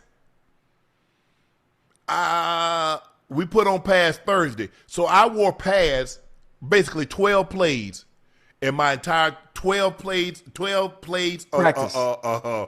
week when I was Mike Shanahan. Now, once we got to probably about week 10, we were completely out of pads. Yeah. Keep the body fresh. And obviously everyone knows, keep everybody upright. Don't tackle nobody and stuff like that. I remember even the days when we would have pads on, I got to the point where I would just wear my shells. I would wear my shells over. I mean, obviously, I wouldn't wear my pads, and everybody knew they weren't going to hit me anyway. I just didn't want to put no pads on until it was time to play ball on Sunday. Right. I mean, John would wear heads because he needed to be used to throwing with those pads on. But we warm up in them. Once we got we did a little team stuff. And then once we got the 9-on-7, hey. I went down there. I would run, a couple of routes and one-on-one. We out the pads, but that's how Mike was, and it was easy for me to adopt Mike's system because I had Coach Reeves. Coach Reeves was really old school. He learned under Coach Tom Landry. Coach Tom Landry, you had on pads on Friday. Whoa! Shells were shoulder pads and Friday. Shorts. You had on pads on Fast Friday, huh? Yes. Oh, my goodness. Yes. Shells were shoulder pads and shorts. Not the shells that you're talking about, like those little little soft spider pads that you No, that's not what shells were. Shells were shoulder pads and shorts. Wow. Other than that, you had on everything. And Dan didn't allow you to wear, you had to wear your full uniform. You had on thigh pads, knee pads. Okay, you had all that on. Yeah, that's absolutely. Belichick. That's Belichick too. Yeah, absolutely. Hey, had you out there looking like that man on that in the poster. equipment room? That's exactly. Yeah, he had all the pads on his arms and had a bird cage face mask. You come out there. That's how Coach Reeves have you come out there with Belichick, and you try to come out there with no thigh pads and no knee pads. You don't have your hip pads in. You're going back inside. He had you wearing everything like you was the damn the model in the equipment room on how to dress properly. Yeah, that's what it was. Those were what shells were. Shells were your actually shoulder pads, and you got to have on short. Back then, Ocho, they don't have them now. You remember those grays, those cotton gray shorts? You probably had them in college. Okay. We had the cotton grays before we had the Nike Tech, that high stuff. They were all cotton. Cotton is rotten. Right. Boy, after a while, you can't get that stench out of cotton. Man, they get the stinking, huh? What? Man. Look, I don't think that's, and I know people are going to say, he's making excuses. I don't believe that's the reason why they lost. He's just speaking. Oh, in general? He had to train himself. He had to learn that this is what's expected. Look, I've been there. Not during the season. Not during the season. Training camp, we had some 3-hour practices. Not during the season. I think the longest practice we normally Thursday was our longest practice. We're out there 2 hours. Normally on Wednesday, probably out there like an hour 45. Friday, if it's really good, you get your 115. You're not going over 130. Because I'm trying to get to those wings. You know, Papa used to, hey, you know, have wings and pizza on Friday, Ocho. Yeah. He had wings and pizza. So, you know, I got 4 wings, a biscuit, and I have pizza too. I got, you know, have pizza, have my own pizza. My stuff have my name written on it because everybody be done pick through everything. Man, you know how everybody come in there and people don't be washing their hands. They come in there straight with their gloves. They got the gloves in them, caught passing. They'll hit somebody. Nah, hell no, you laughing, Ocho. I said, nah, I'm done with this. I'm done. So they started, I was like, look, I told Mike, I said, Mike, all I want is 4 wings and 2 biscuits. And a pizza. I want pizza. I want hamburger. I say, Mike, these jokers don't be washing their hands. They come straight off the field, and don't nobody take their gloves off. They still got tape on their fingers, and they go. I say, I'm done with that, Mike. He's like, all right, 84. So they have, you know, 30, 40 boxes. They have like 7, 8 boxes of 21 pieces, and then they have wings, and they have drumsticks, and they have. I don't know why I keep calling them short thighs, but so they have that, and then they have, you know, like 7, 8 boxes of biscuits. They have, you know, bags and bags of honey and ketchup and stuff like that. But I was like, nah, I'm good. I said, so I'll get my pizza, my chicken. I go eat. You know, sometimes me and Burns, you know, because you know that's the time to cut the food. Oh yeah. We know how we you know how we do it. Absolutely. Absolutely. But I mean, that just goes to show you the greatness of Mahomes, that he's won 7 of those 30 games. The Vikings are 8 for 55. The Packers are 7 for 50. The Bengals are 2 for 61. That wasn't necessary. I'm just saying. I understand. Just putting it out there. I know you're reading it off. I'm just saying that wasn't necessary. The Broncos, we 7 of 66. Yeah, that ain't. What are the Ravens? The Ravens are 3 for 37. My team's up there, so both my teams in the top 10. So I'm cool. Both your teams? Oh, now they both your teams now. Don't do that, Ocho. I'm just saying. You wasn't too sure about your team the other night, but now they both your team. Nah? Okay. What you mean? Listen, I'm a Bronco fan. I'm a Raven fan. I'm sure you're a Ravens fan. I'm sure you're a Bronco fan. I'm just saying your faith in your Broncos, it wasn't sitting too high. You wasn't too boisterous. You wasn't screaming to the mountaintops about your goddamn Broncos before that game because what was I screaming about, you Ocho? said you didn't have any faith because the quarterback who was starting. I didn't. Okay.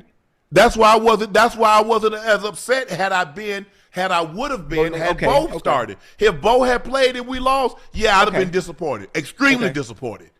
But with Stidham, I know what he is. Everybody knew what he was. I think Bronco Country was trying to hold out faith that he could do it, but they didn't have. Man, stop. Well, damn. Yeah, I think everybody probably in Cancun by now, huh? They definitely probably out of Denver. I mean, but a lot of people now, Ocho, they live in the city where they play. A lot of us went home. I mean, you know, we were Denver. I think I've been to Denver one time. Denver's a nice city. I wasn't able to see everything they have to offer, but the little bit I did see, it's a nice place. Food was good. The people were very nice. Everything was very, very green. Obviously, I'm sure it's cold and snowing there right now, but it was cool.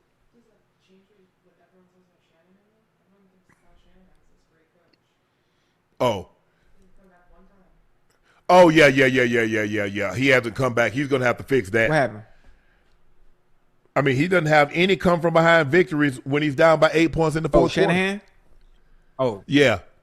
Now it didn't help that he had some. You know, he had C.J. Beathard and he had some guys that he was trying to win with. But I would have thought that with Jimmy G or a Purdy, that we'd have at least one or two. But I think it just goes to show you the greatness of Patrick Mahomes. That's what this tells me, because he's at the top of the chart.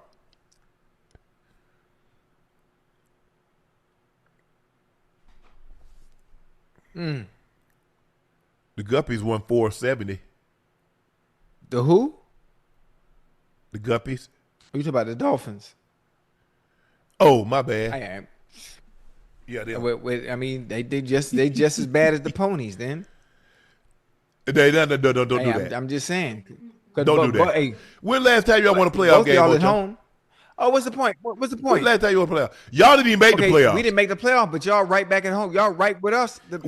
With Joe. Y'all got Joe Burrow. You say Joe one of the top 3 quarterbacks, and y'all can't Joe make the playoffs? got hurt this year. Don't do that. What about last year? Did he get hurt? Yeah, he was hurt last year too. Oh. Yeah. Don't do that. You talk about the Guppies. I mean, we talk about your ponies. Because the same place the Dolphins at, the same place the Broncos at right now. Nah, y'all been underwater. We just got there. Well, we got there 2 weeks before y'all. What's the difference? What's the difference? Nah, ain't no different. Y'all got there 3 weeks before us. We all in the same place right now. That's all that matters. According to ESPN's John Weinfuss, multiple sources said that Kyler Murray trade value increased following Dante Moore's announcement that he was returning to the Ducks. One less quarterback on the market makes desperations increase, one source told ESPN. Kyler is expected to be a top trade candidate this offseason, and the lack of quarterback prospects in the 2026 draft will only increase the demand for him. Fernando Mendoza is projected to be selected number 1 overall by the Raiders, while no other quarterback in this year's class has proven to be worthy of a first-round pick as of yet. An NFC source told ESPN that the starting price for Murray could start with a second-round pick.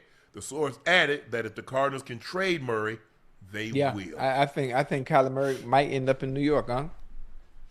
I think he might, but for some reason, I don't know, for some godforsaken reason, I think he's going to end up in New York. Versatile player that can do a multitude of things. Obviously, he's not very tall, but what he lacks in height, he's somewhat good in other areas. Aaron Glenn knowing how to use him to be able to manipulate his skill set and take advantage of what he can do well is a possibility. I'm trying to think of other teams that might need a quarterback. Raiders, that's out. Tennessee, that's out. Obviously, all the main teams, the Ravens, Texans, they're out. Chiefs are out. Chad, any thought on other teams outside of the New York Jets that could land Kyler Murray? I think Cleveland will be in play. You have to look at, NFC South. I think Tampa's good. Is Atlanta good? I mean, do they want to bring Kyler Murray in knowing that wherever he goes, he's going to be the starter? I don't think they create that quarterback controversy over in Atlanta. No. Shook. They're sold on Shook in New Orleans, I believe. That's out. I don't see a place for him in Carolina. Oh. Let's go to the NFC East. Dallas is good. The Giants are good. The Commanders are good. The Eagles are good. Let's go to the NFC North. Chicago's good. Detroit's good. Green Bay is good. Minnesota. Are we sure? I'm going to throw 2 names out there without going through divisions. I say Minnesota, and I say maybe even Miami. So my 3 teams for Kyler Murray: New York Jets, Miami Dolphins, or the Minnesota Vikings. Chad, what you think, Chad? Are the Steelers in play? Ooh, that's another one. That's another one. I'm thinking Mike McCarthy and Aaron Rodgers give it one more run. If that doesn't happen, then the Steelers are also in play. I'm just trying to figure out, but remember, the reports that that he and Rodgers wasn't seeing eye to eye at the end of his tenure there. Well, hey, I don't know.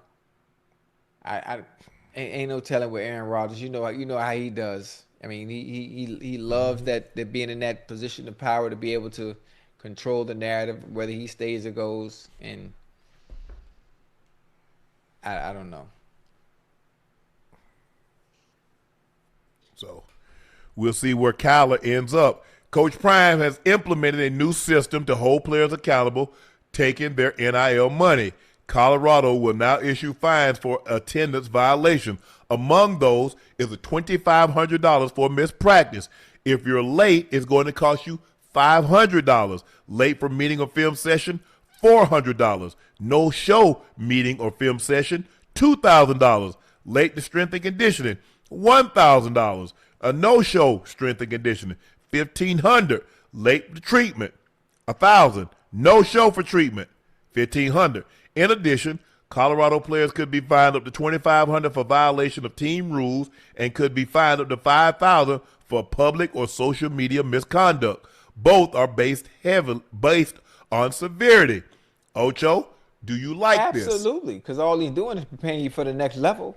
So everything that Prime has in place is the exact same goddamn thing you're going to have to deal with at the next level, but just add another goddamn zero.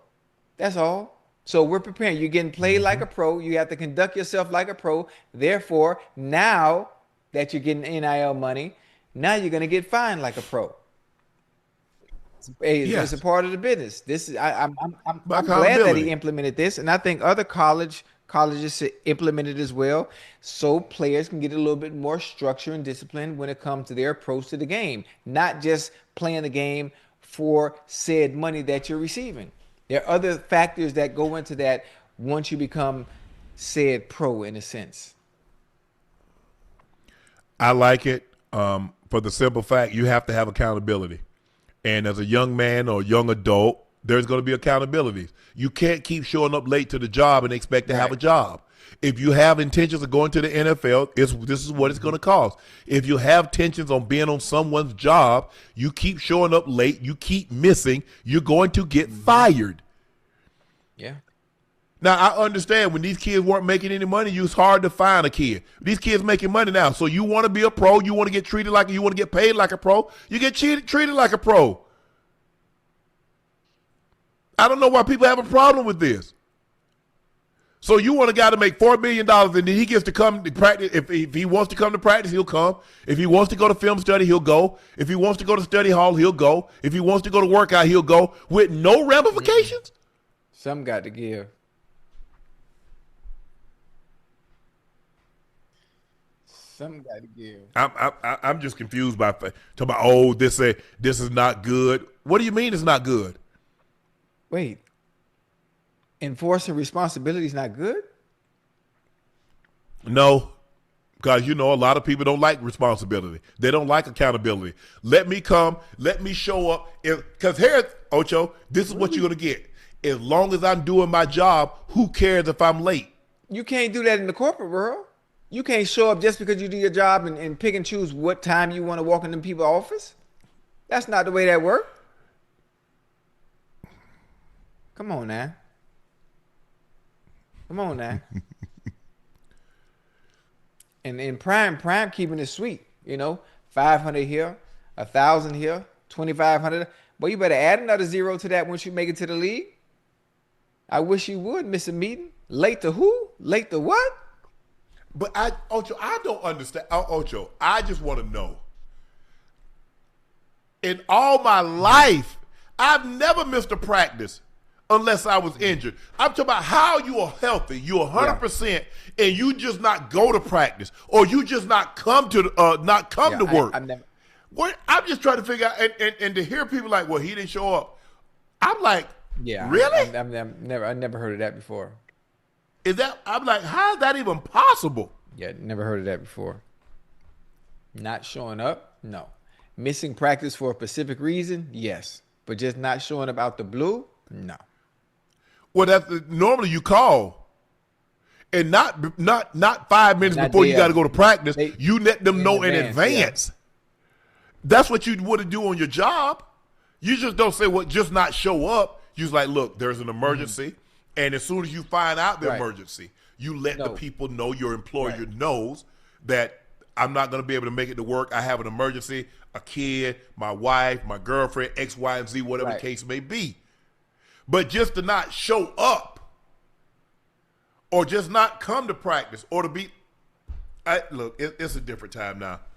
I mean, it's different. It's just different now, Ocho. It just is. And if you work in these occupations, you just got to accept that. That's why I couldn't do it. I just believe professional and pro, one is the occupation in which you do, and the pro is how you handle said occupation. I just don't believe that you should just whatever, it's not that big of a deal. He a couple of minutes late.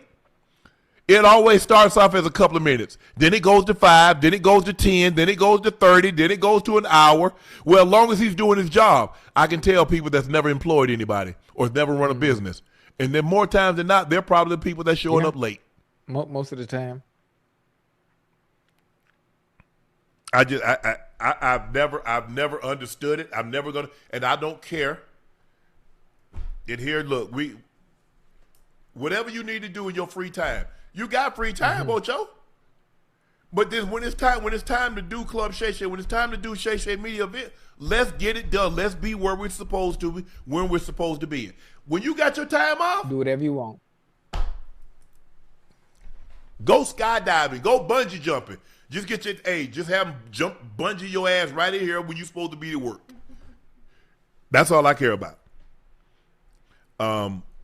But I don't have a problem with Coach Prime. I'm sure there are probably other institutions. Maybe Coach Prime is the only one that advertised it, but I'm sure there are other institutions that when you're dealing with this kind of money, and everybody doesn't make Jeremiah Smith $4.3 million, but guys that are making money, well, because you have to be making money in order for them to take money.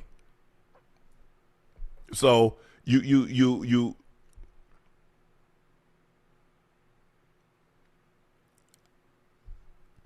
even jobs that I hated, Ocho, and I wanted to be late. My grandma, get your ass on up. You getting out of here. I don't want to go work in the hot ass sun for 12 hours to make $5, make $10. Woof. That's it? Yeah. What the hell you think? No $50 a day jobs back then. Man, I remember when I started working in Savannah, and I was making $50 a day. Ocho, do you know what $50 a day was back in 1986, 87, 88? Boy, that was a lot of money. $250 a week. Lot, boy. I know. And then a half a day on Saturday, that's $25, $275. What? Boy, you couldn't hit me in the ass with a red apple. That man counting them 20. Hey, I have a hand out here like this, Ocho. 20, 40, 60, 80, 100, 20, 40, 60, 80, 100, 20, 25. Hey, you were feeling good, huh? Feel rich. Hey, you feel like you're on top of the world at that money, huh? What? Oh, yeah, you ain't got. Listen, I know, boy. I know. Man, hey, I don't want no hundreds. Because 200, you don't feel like you got nothing. Give me 20. As a matter of fact, give me 10. Yeah, I need it stacked up. I need it stacked up. Make me feel. Hey, give me 10. Let me get that thing right there. Boy, I come home Saturday after the Hey, roll that thing up in the rubber band. Get ready by $50. And the rest is to me. Huh? Hey, I put that thing in the rubber band. I feel like I'm on top of the world. Ocho, you know what I used to do, Ocho? I had a convenience store give me 21s. Ooh.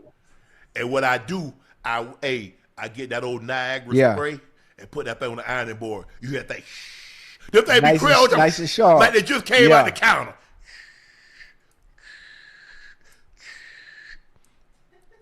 You know what I'm saying? Boy, you couldn't tell me nothing. Boy, I had them 20s around the ones. You ain't had no rubber band? You had a rubber band? No, I had no rubber band, Ocho. Yeah, I had a rubber band. I wrapped the rubber band around that thing twice. Make it look like it's something. It wasn't really nothing. It looked like something, though. Back then, I think I stopped carrying a billfold. I probably was like a sophomore. Okay. Because I got tired of, because you carry a billfold too much, you're going to have the outline of your billfold on your back pocket. I was like, nah. And besides, I ain't have nothing in there but bills anyway. Because that's what my grandfather did. All the bills, he had his phone bill, he had a light bill, the gas bill all in there.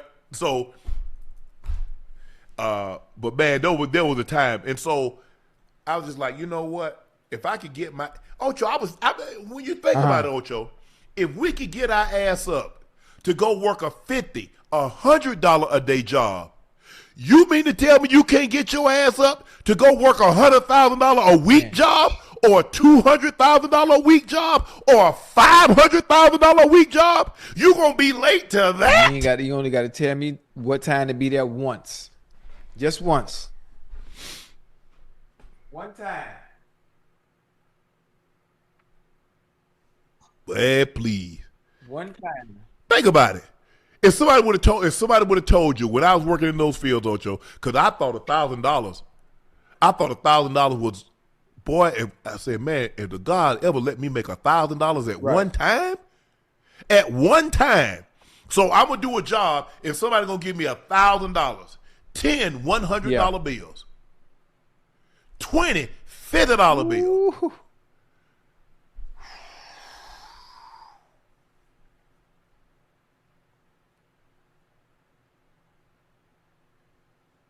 Man,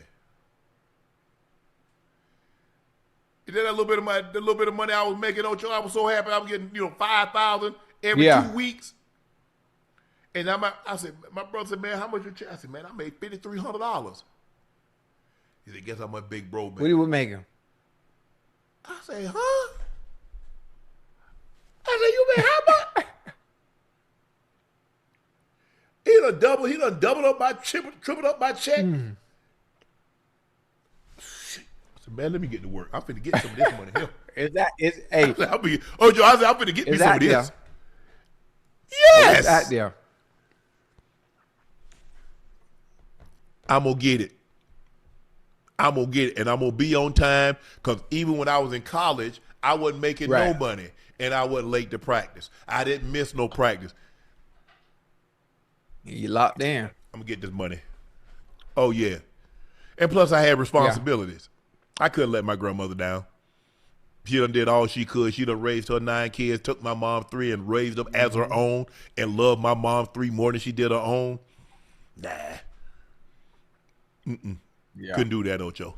I don't get these kids, and y'all can't make me get these kids. It's a different generation. These kids lazy. They're entitled and they're spoiled, and their parents and grandparents has done them a disservice because they get their ass on people's job, and you give them people your ass to kiss, and ain't nobody kissing no ass in these days and times when I'm paying you a salary.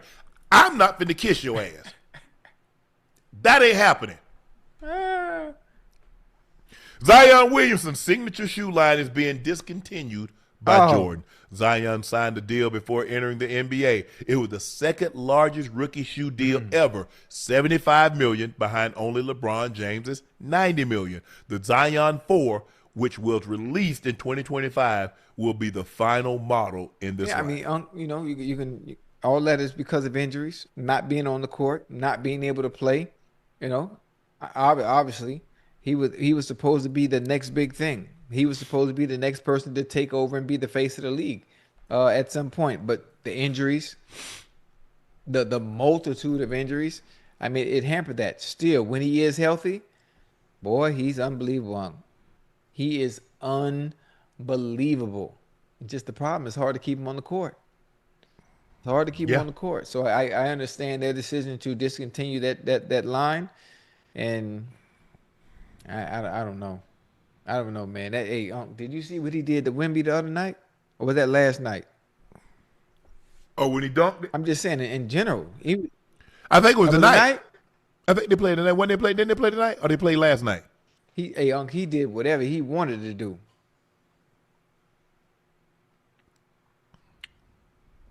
Yeah, last he night. did what, man. Ocho, it's just that I think a lot of people wanted stuff more for Zion than Zion wanted it for himself. I don't think Zion ever wanted to be in New Orleans.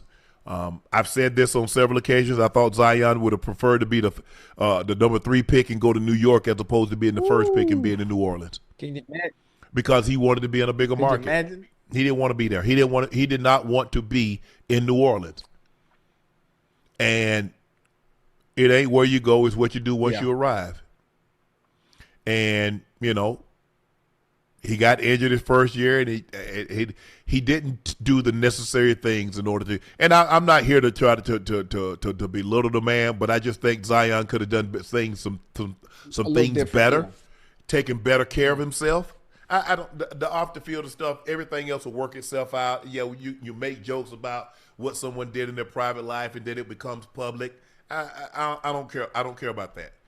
And maybe it did or it didn't play a role in him not being able to be on the court. But I'm talking about his physical fitness, his training, his eating, his dietary.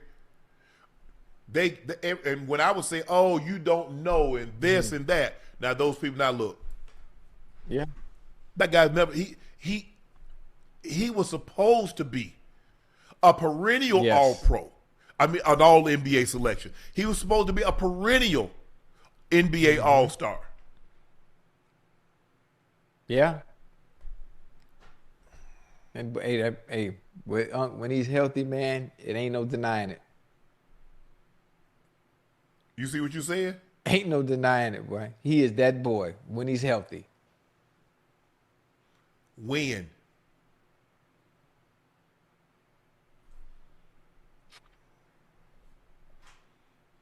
All the guys that was picked after him, everybody's played. Look at her. Ja Morant has been injured, but he's played 80 games more. R.J. Barrett has played 166 games more. DeAndre Hunter has played 122 games more. Darius Garland, who's been nicked, he's played 162 games more. Damn. Instead of, doing eating like he's supposed to. And Ocho, when you have the kind of access that he has, he can hire a personal chef. Yeah. He can hire that. So many different avenues as far as from a nutrition standpoint, regardless of what city you playing in. I mean, it come down to the people around you as well. I mean, basically, he's played 6 seasons, played 246 games. So basically, that's 40 games a season. They play 82 games a season.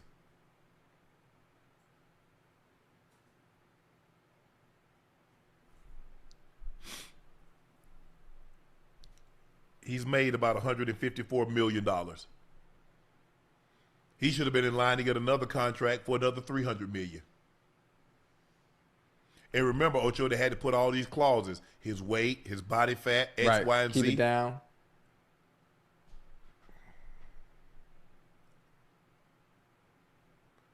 That's not how it's supposed to work.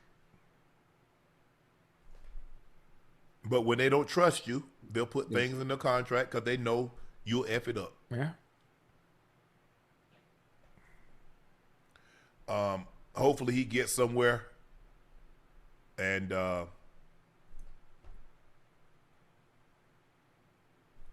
he can be happy and we can see, because he's still only, 26 years of age? That's it.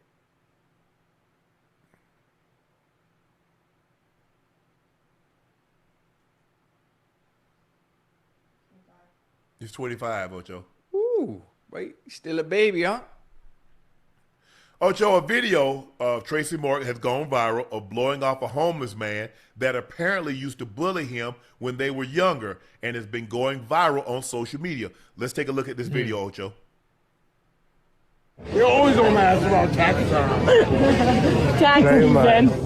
Let's do it. William, what's up? What's up, man? Don't talk to me like I owe you something. I didn't say that, Playboy. Can I get something, please? No. When we was younger. Yeah, I but think I forgot. I'm homeless, boy. So what that got to do with me? I ain't do that. Oh, damn. Can I get a picture of my sister? Hey, Ocho, hold on. Before you go, Ocho, how you gonna talk about I'm homeless, boy? You see? And I've seen some things on social media. Oh, guys, y'all get mad at people and you won't speak to him. But y'all like, well, he worth this, he worth that. I told you. Be careful of the toes you step on today. They might be connected to the foot that leads to the leg that's up to the behind that you got to kiss tomorrow. So y'all, the street committee, stop telling people what y'all would do when somebody hasn't did you wrong. Talk reckless to you And y'all talking about, oh, I would have done this. No, y'all won't.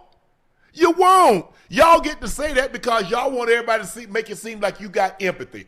I know a lot of you.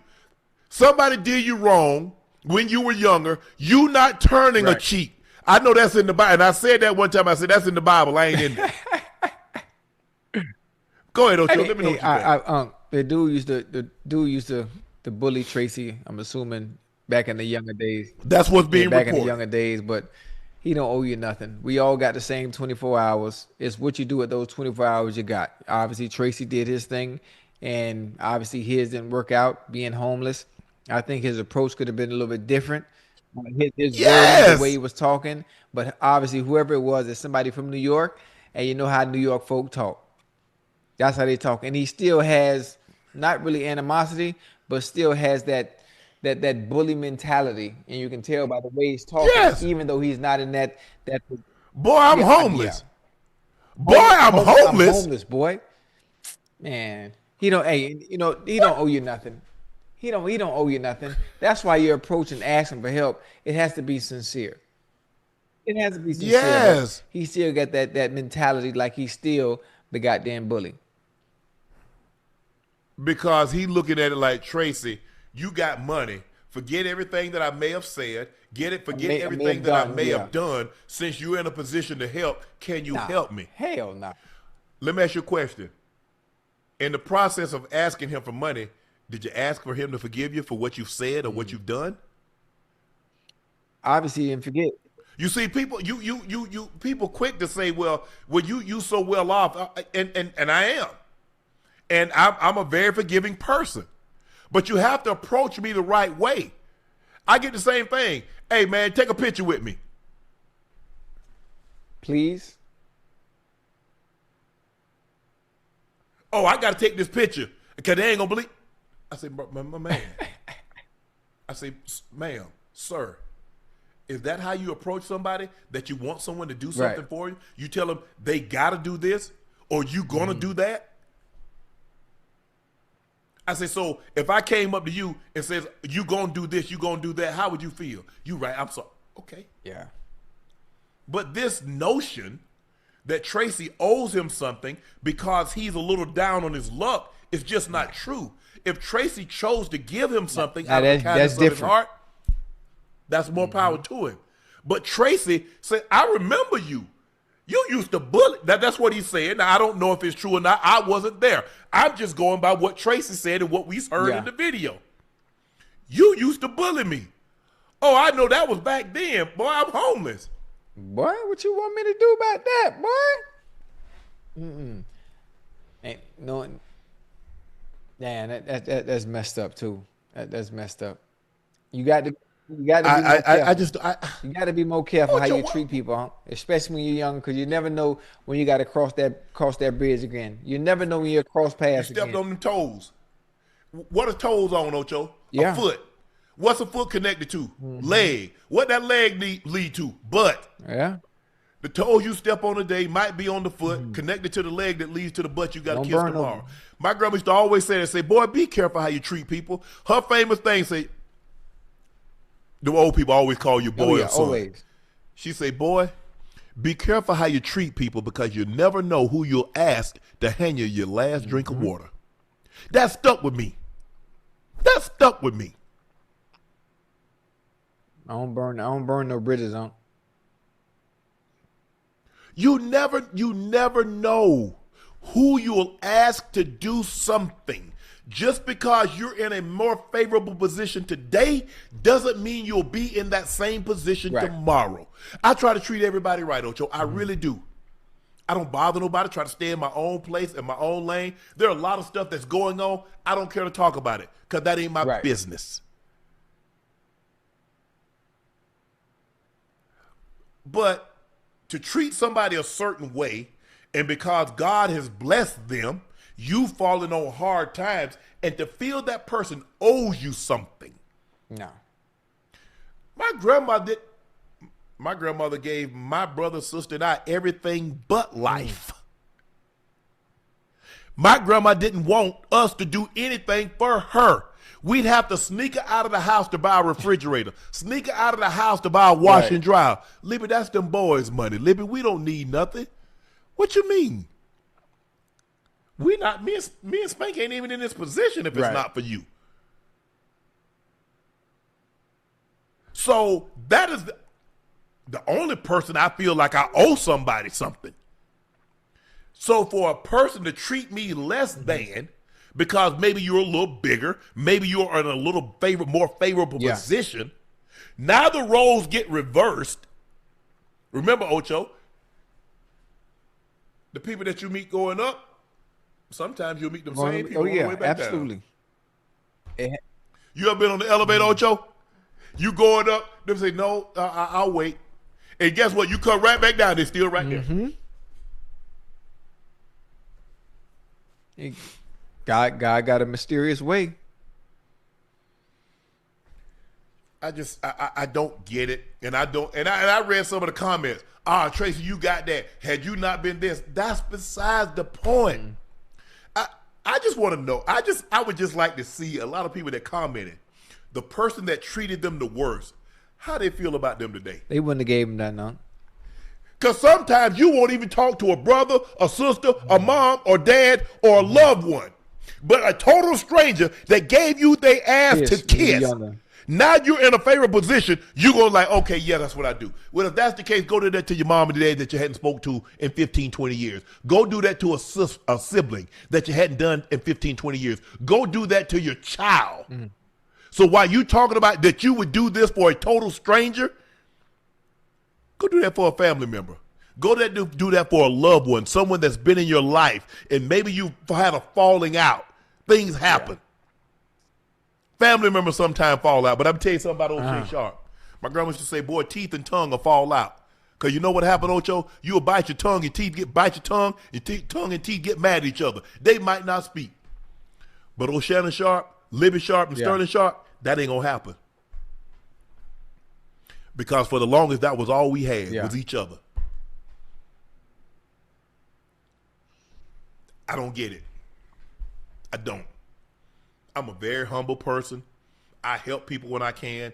I don't speak about the stuff that I do because that's not what God put on my heart to do, to tell you what I've done for someone in specific. And I always give specific instructions.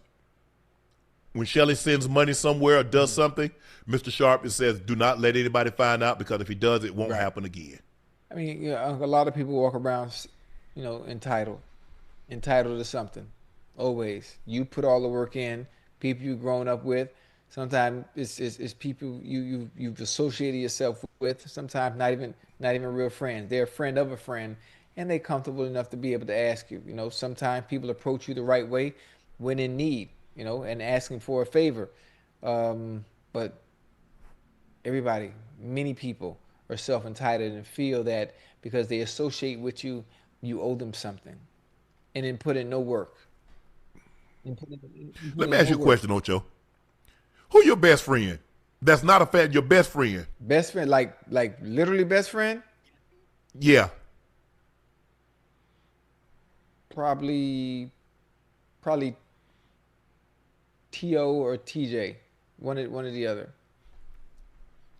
I look at my friends like this, Bucket and Burns. They're my two best friends. I think everybody knows that. I look at the situation like this. If the roles were reversed, they were in my situation, and I was in theirs, they would do for me like I do for them. Definitely T.O. or T.J., yeah. Ask yourself that question. If the roles were reversed, they had and you didn't. In a heartbeat, yeah. There's your answer. In a heartbeat. There's your answer. Absolutely. I think a lot of how we are, because we was basically to ourselves. Ocho, like I said, we didn't really go to a whole lot of people's home. I didn't never spend the night. I've never spent the night at someone's home. Not a family member, not a friend. That's not how we were raised. We were raised to be close to each other. I had my sister, I had my brother. And when my sister's 8 years older than me, so obviously by the time I'm 10, my sister's age, the date, go out. My brother's 3 years older, so he's gone to college. I'm a sophomore in high school. So I spent a lot of time to myself. I got comfortable. I mean, my grandma was like, boy, ain't nobody here to play with you. Ain't nobody here to hang out with you and talk to you. So I learned to spend a lot of times by myself. So when I went to Denver, Ocho, and there's Thanksgiving and there's those holidays, I'm by myself. Because my grandmother said, son, you got to be able to be by yourself. I'm cool with that. I got dogs. I get lonely, I buy another dog. You tell her I get lonely. I got 3. They keep me working. They keep me busy right now. But I don't get this, and I'm not saying I don't know the man. I don't know Tracy Moore. I know Tracy Moore. I know who he is. I don't know him like that, and I don't know the gentleman that asked.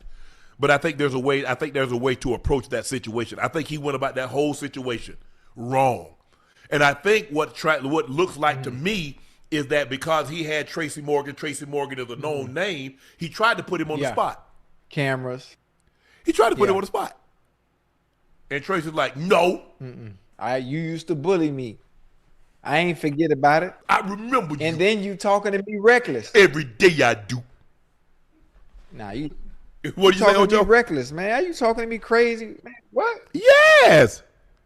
You need help and you talking to me like you still the bully? Yeah, all right. How you gonna ask somebody for something, Ocho, and you reckless in your tone? Yeah, all right.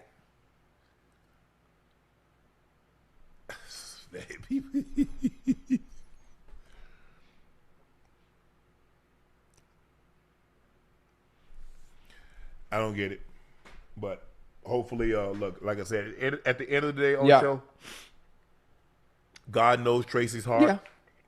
He knows what the gentleman did or didn't do, how he made him feel. Because at the end of the day, people might forget what you say. People might forget what you do. But a person will never, ever forget the way you made them feel. That is the most important thing. How does a person make you feel? Not what he did or she did. How does that person make you feel? Yeah, Granny did a lot, but I felt secure. I felt safe. I felt loved. I felt heard. I felt seen.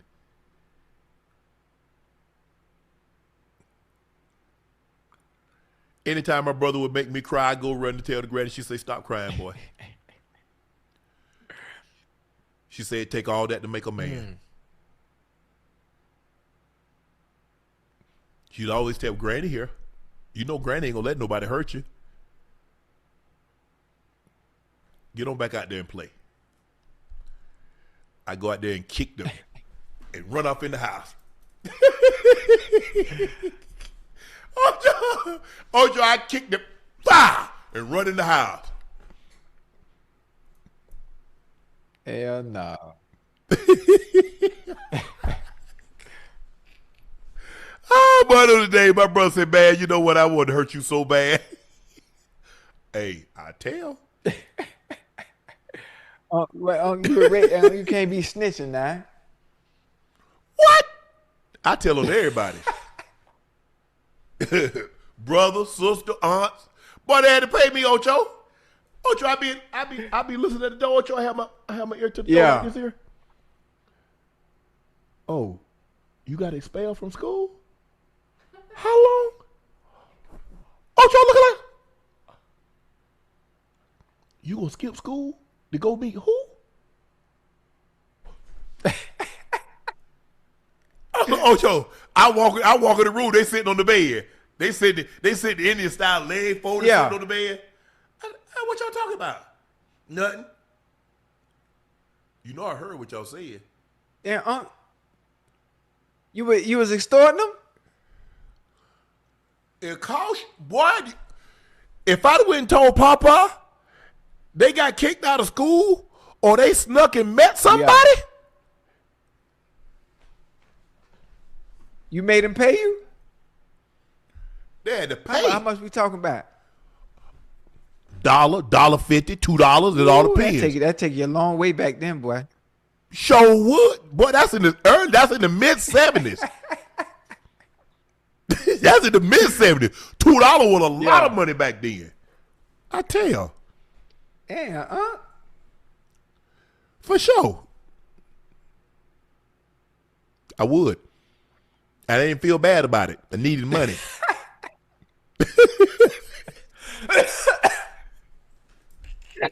I would though. Yeah, no. I would. I told him, yeah, for sure. They got kicked out of school. They gonna meet somebody. They gonna skip school. You got to pay me. Keep my mouth closed. Oh, yes, sir. But look here. Barney Porter ain't play. He ain't play. He ain't play the guitar. He ain't play the drums. He ain't play at all, Ocho. He did not play at all. All that joking and that keying,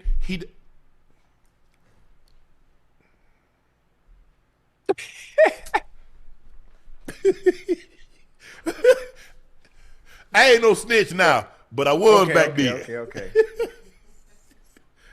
I had to, man. Money was tight. I needed money. I got you. Needed ice cream money. Milk money. You know, milk was 5 cents a carton, Ocho, back then. You know, you get the chocolate milk or the white milk. Yeah, 5 cents. Man, you know how many milks I could get for $1? I have me 4 milk. Have me 4 milk sitting up on my tray.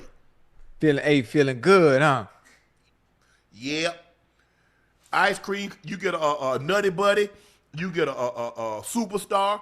You get an ice cream sandwich. I remember Superstars and ice cream sandwich. Y'all had the ice cream truck back then, or you had the Candy Lady house?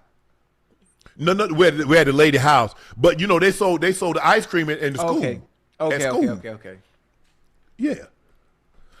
Ocho, it's time to play or fade, presented by Prize Picks.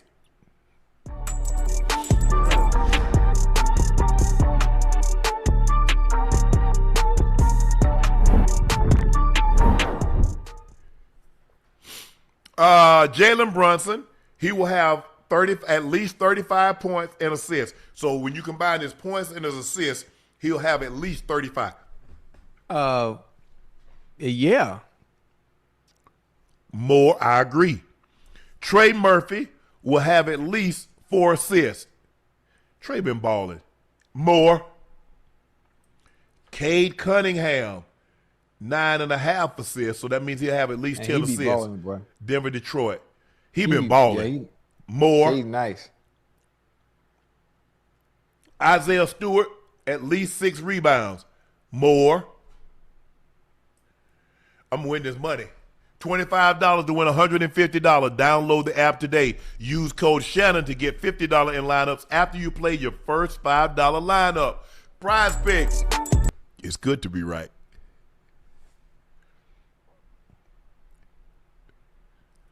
All right, we're going to get you out of here on this. It's time for our final segment of the evening. It's time for Q and A. No graphic? Damn.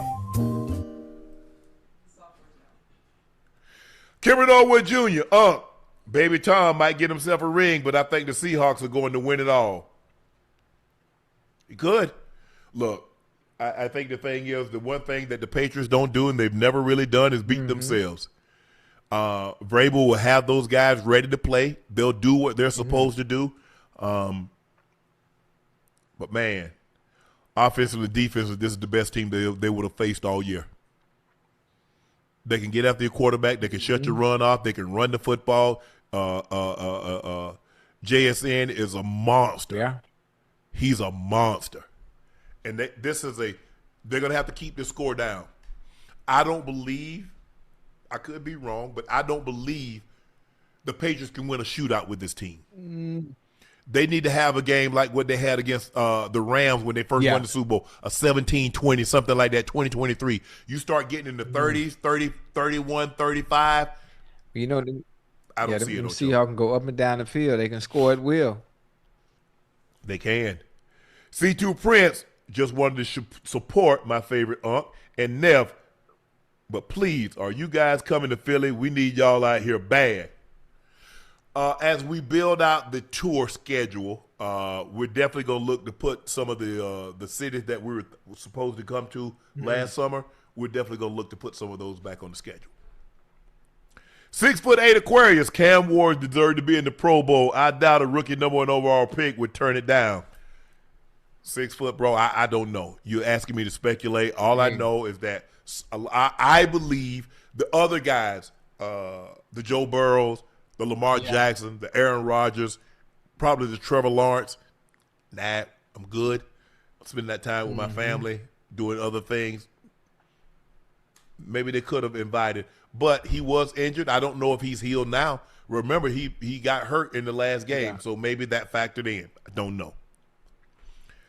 Keetrick Miller, sup, Unc Ocho, love the man. It's my 45th birthday, and yep, I'm on that shade by Laportier. Who's the best defender in AFC history? Ooh, AFC history. AFC history. Shoot. Ray Lewis, Ed Reed. Yeah. Take your. Bruce Smith was in AFC. Take your. Currently the record holder most sacks in NFL history. DT. Derek Thomas. I'd probably just go with Ray. Yeah. I mean Ed, Ray, or Troy. Man, take your pick. Boy, them boys was hell, boy. Yeah, for me, I would say I'd say it's a coin flip between. I would kind of tend to lead towards a pass rusher because I think they can impact the game more than a linebacker. Right. But for me, it'd probably be Ray or Bruce Smith.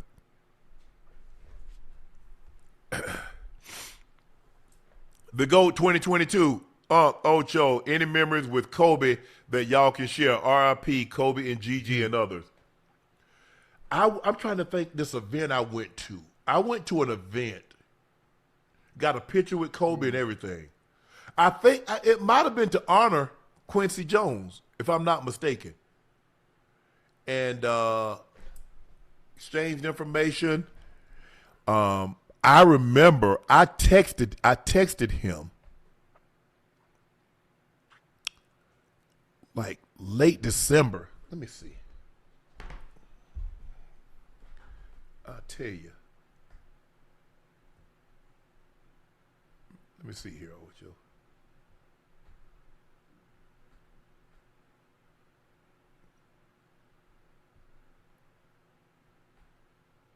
Yep. I texted him December 26, 2019. Asked him for a pair of those the PlayStation Air Force Ones. He asked me like what game is. I said I sent him a picture of him. He's like, oh, okay, LOL. I said, congrats on the new edition, a little King Mamba Jr. I said a little King Mamba Jr. keeps saluting you. Hope all is well with you and the fam. He said, thanks, fam. My princes are tough enough. Love. I gave him the praying hands he saw. That was 2019, December 28th of 2019. And I think he passed like a month later, less than a month later. Hey. But he was, and I had a conversation with him. I was like, and I was talking to him that night. I was like, Cole, man, you seem so at peace. He said, the same focus and the dedication and determination I had to play the game of basketball, I have that in animation and writing. He said, that's my focus. He said, that's the only thing I'm focused on now. My family, my girls, and this. And I think he won an Oscar. Didn't he win an Oscar posthumously? That was, I mean, you know, it's hard to explain. He won it before he passed? Okay. About him and about the basketball, right? Basketball. Ocho, you don't know, you like, okay, you have this perception, okay? You see the guy on television. And I had met him before because, as a matter of fact, I went back and, they're in Atlanta. He gave me a pair of shoes, the hype that he had worn when they played the Nuggets. But I had really, I was back there with him, talking to him and Shaq. But this was years ago. This was probably 20 years ago. So I didn't, And I just, hey, man, he dapped me up and said, hey, man, congratulations, man. You do a hell of a job, boy. You know your ish, don't you? I said, yeah, man, I appreciate that, man. Thanks for the support. And I was just talking. I said, man, you seem so at peace. And he's like, yeah, man, I'm at peace. He's like, Sharpe, man, I'm at peace, bro. He said, the same discipline, dedication that I had when I played, I have that night, have that right now. It's just in a different area. I said, oh, man, that's great. That's great. I said, man, hey, congrats on everything. Keep up the great work. Boom, that's it.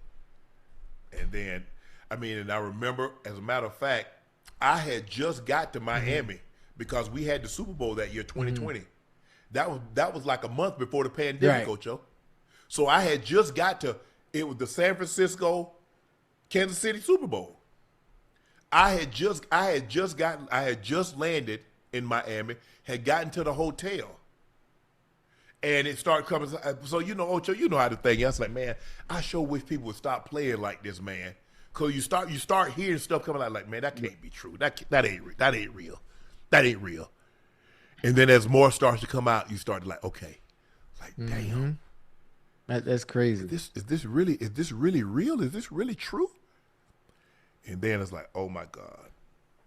Oh my God, it's true. This is. Yeah, that was crazy. I've had a. This is a Roberto Clemente. He passed away tragically on a mission he was delivering, and he ended up perishing in a plane crash. And I was like, oh my gosh. Yeah, I've had. Oh my gosh. I've had my stories with Kobe. Obviously, is with mine, they're pictures to go with him. He got me courtside seats. I never forget. My son might have been. CJ now is 20, 22, 23 now. He was a baby. He was old enough. He had his little headband. Kobe got his courtside seats to sit there and watch him play. I never forget. So he was able to meet Kobe once, and then I got a chance to eat lunch with Kobe at News Cafe. And this was that season where I was disgruntled and I was trying to get out of Cincinnati. And that's the same game where I sat courtside with Denzel Washington and got my ass cussed out for acting a fool, and had that same conversation with Kobe after I had gotten in trouble with, obviously, you know what I'm trying to say, after I got in trouble, and he got on my ass about that, and about locking in and focusing and trying to rebuild myself and get myself back to where I fell from. And that was a really, really dope conversation I had with him at News Cafe. Outside of that, and then obviously, the pass, and I was at the Pro Bowl right before kickoff. Right before kickoff, I was getting ready to film, and obviously it came through my phone. That was crazy. Life is so fickle, man. It is. So you never know.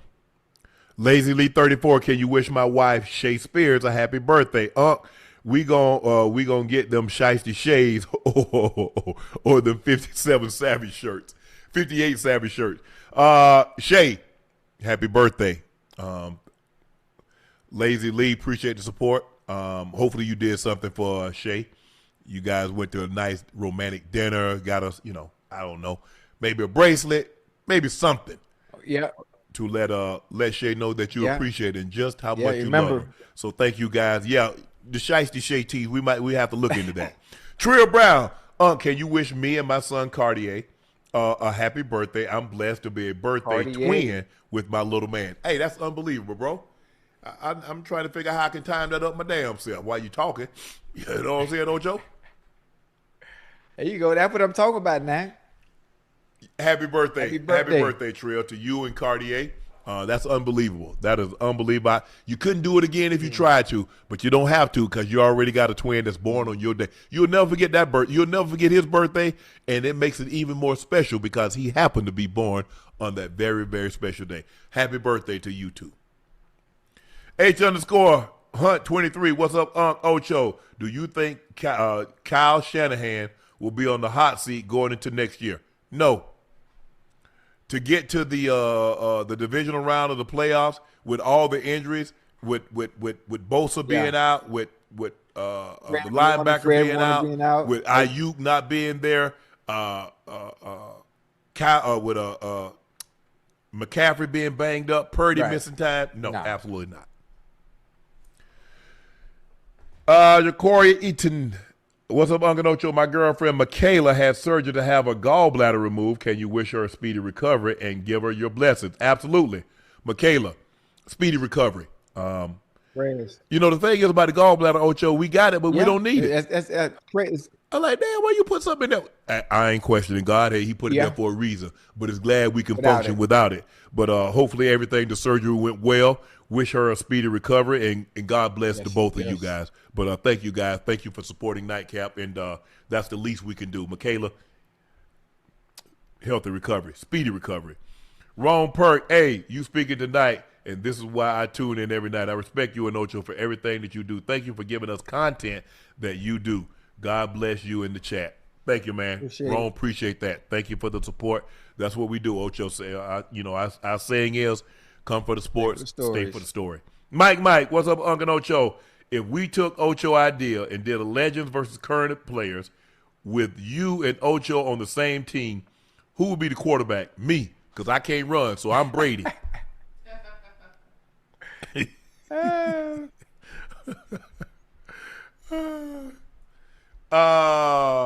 Destroyed, Mr. Shannon. What are your thoughts on a mini pen? A min pen? Cool dog or nah? I got 3. They're okay. I'm not a min pen guy. What's that? A miniature pincher. Oh, miniature pincher. Yeah, okay. Yeah. I'm not a min pen guy. But they cool. They bark a lot. They're in the terrier, short for terror. So that concludes this episode of Nightcap. I want to thank each and every one of you for joining us tonight. I appreciate that. Appreciate Julian Love joining us and sharing his the Super Bowl excitement and what's to expect in the coming days. That was awesome. So we appreciate Julian joining us and wish him the best of luck. Y'all know who I am. I'm your favorite Unc, and that is my partner and co-host, the former Pro Bowler and All-Pro from the Cincinnati Bengals. That is Chad Ochocinco Johnson. Please make sure you hit that subscribe button. Please make sure you hit the like button and go subscribe to the Nightcap podcast feed wherever you get your podcast from. Thank you for your support and your continued support. Those looking to purchase a bottle of Shea by Laportier and you can't find it in a state or city near you, head to LaportierCognac.com to order your bottle. We have the OG bottle, which is a $7.50, and we also now have the Junior. Same great quality, same great taste, the same smoothness. Please drink responsibly and be safe. Tickets for our Super Bowl live show in San Francisco are on sale now. That link is pinned in the chat. The show will be Thursday, February the 5th at the Earps Theater in San Francisco. So Bay Area residents, Patriots fans, and Seahawks fans, NFL fans, if you're in the area, come by and check out your favorite Unc and Neff. Meet and greet tickets are almost gone. We've got about 5 or so left. So make sure you purchase yours to get an opportunity to hang out with Ocho and I. Episode 1 of Nightcap Outside drops tomorrow at 7 p.m. That's Eastern, that Pacific time. So that's 10 Eastern. Nightcap Outside. Guys, you're going to love this. And there's more to come, but you're going to love this first episode. We can't wait to show you guys that tomorrow. We got a very special treat. Like I said, we're working on something for Ocho. We got one, LaRussell. He's already scheduled to perform. He's going to perform. He's locked in. But we're working on something special for Ocho. We'll have something in the next couple of days. See if we can have that locked in. The Mississippi Mass Choir. You hear that? And Chat, you hear that? The Mississippi Mass Choir, so we're trying to lock that in for Ocho. We're trying to get another guest locked in, so we'll see. We'll know something about that in the coming days also. But the Nightcap live show is going to be extremely, it's probably going to be our best show. Probably going to be our best show, and we can't wait to share that with you guys in attendance and those that's going to be watching it online. So, again, thank you. I'm Unc. He's Ocho. We'll see you off tomorrow. We'll see you Wednesday night. The third member of the Big Three will be back. ISO Joe joins us on Wednesday. Thank you guys for joining us. I'm Unc. He's Ocho. Peace.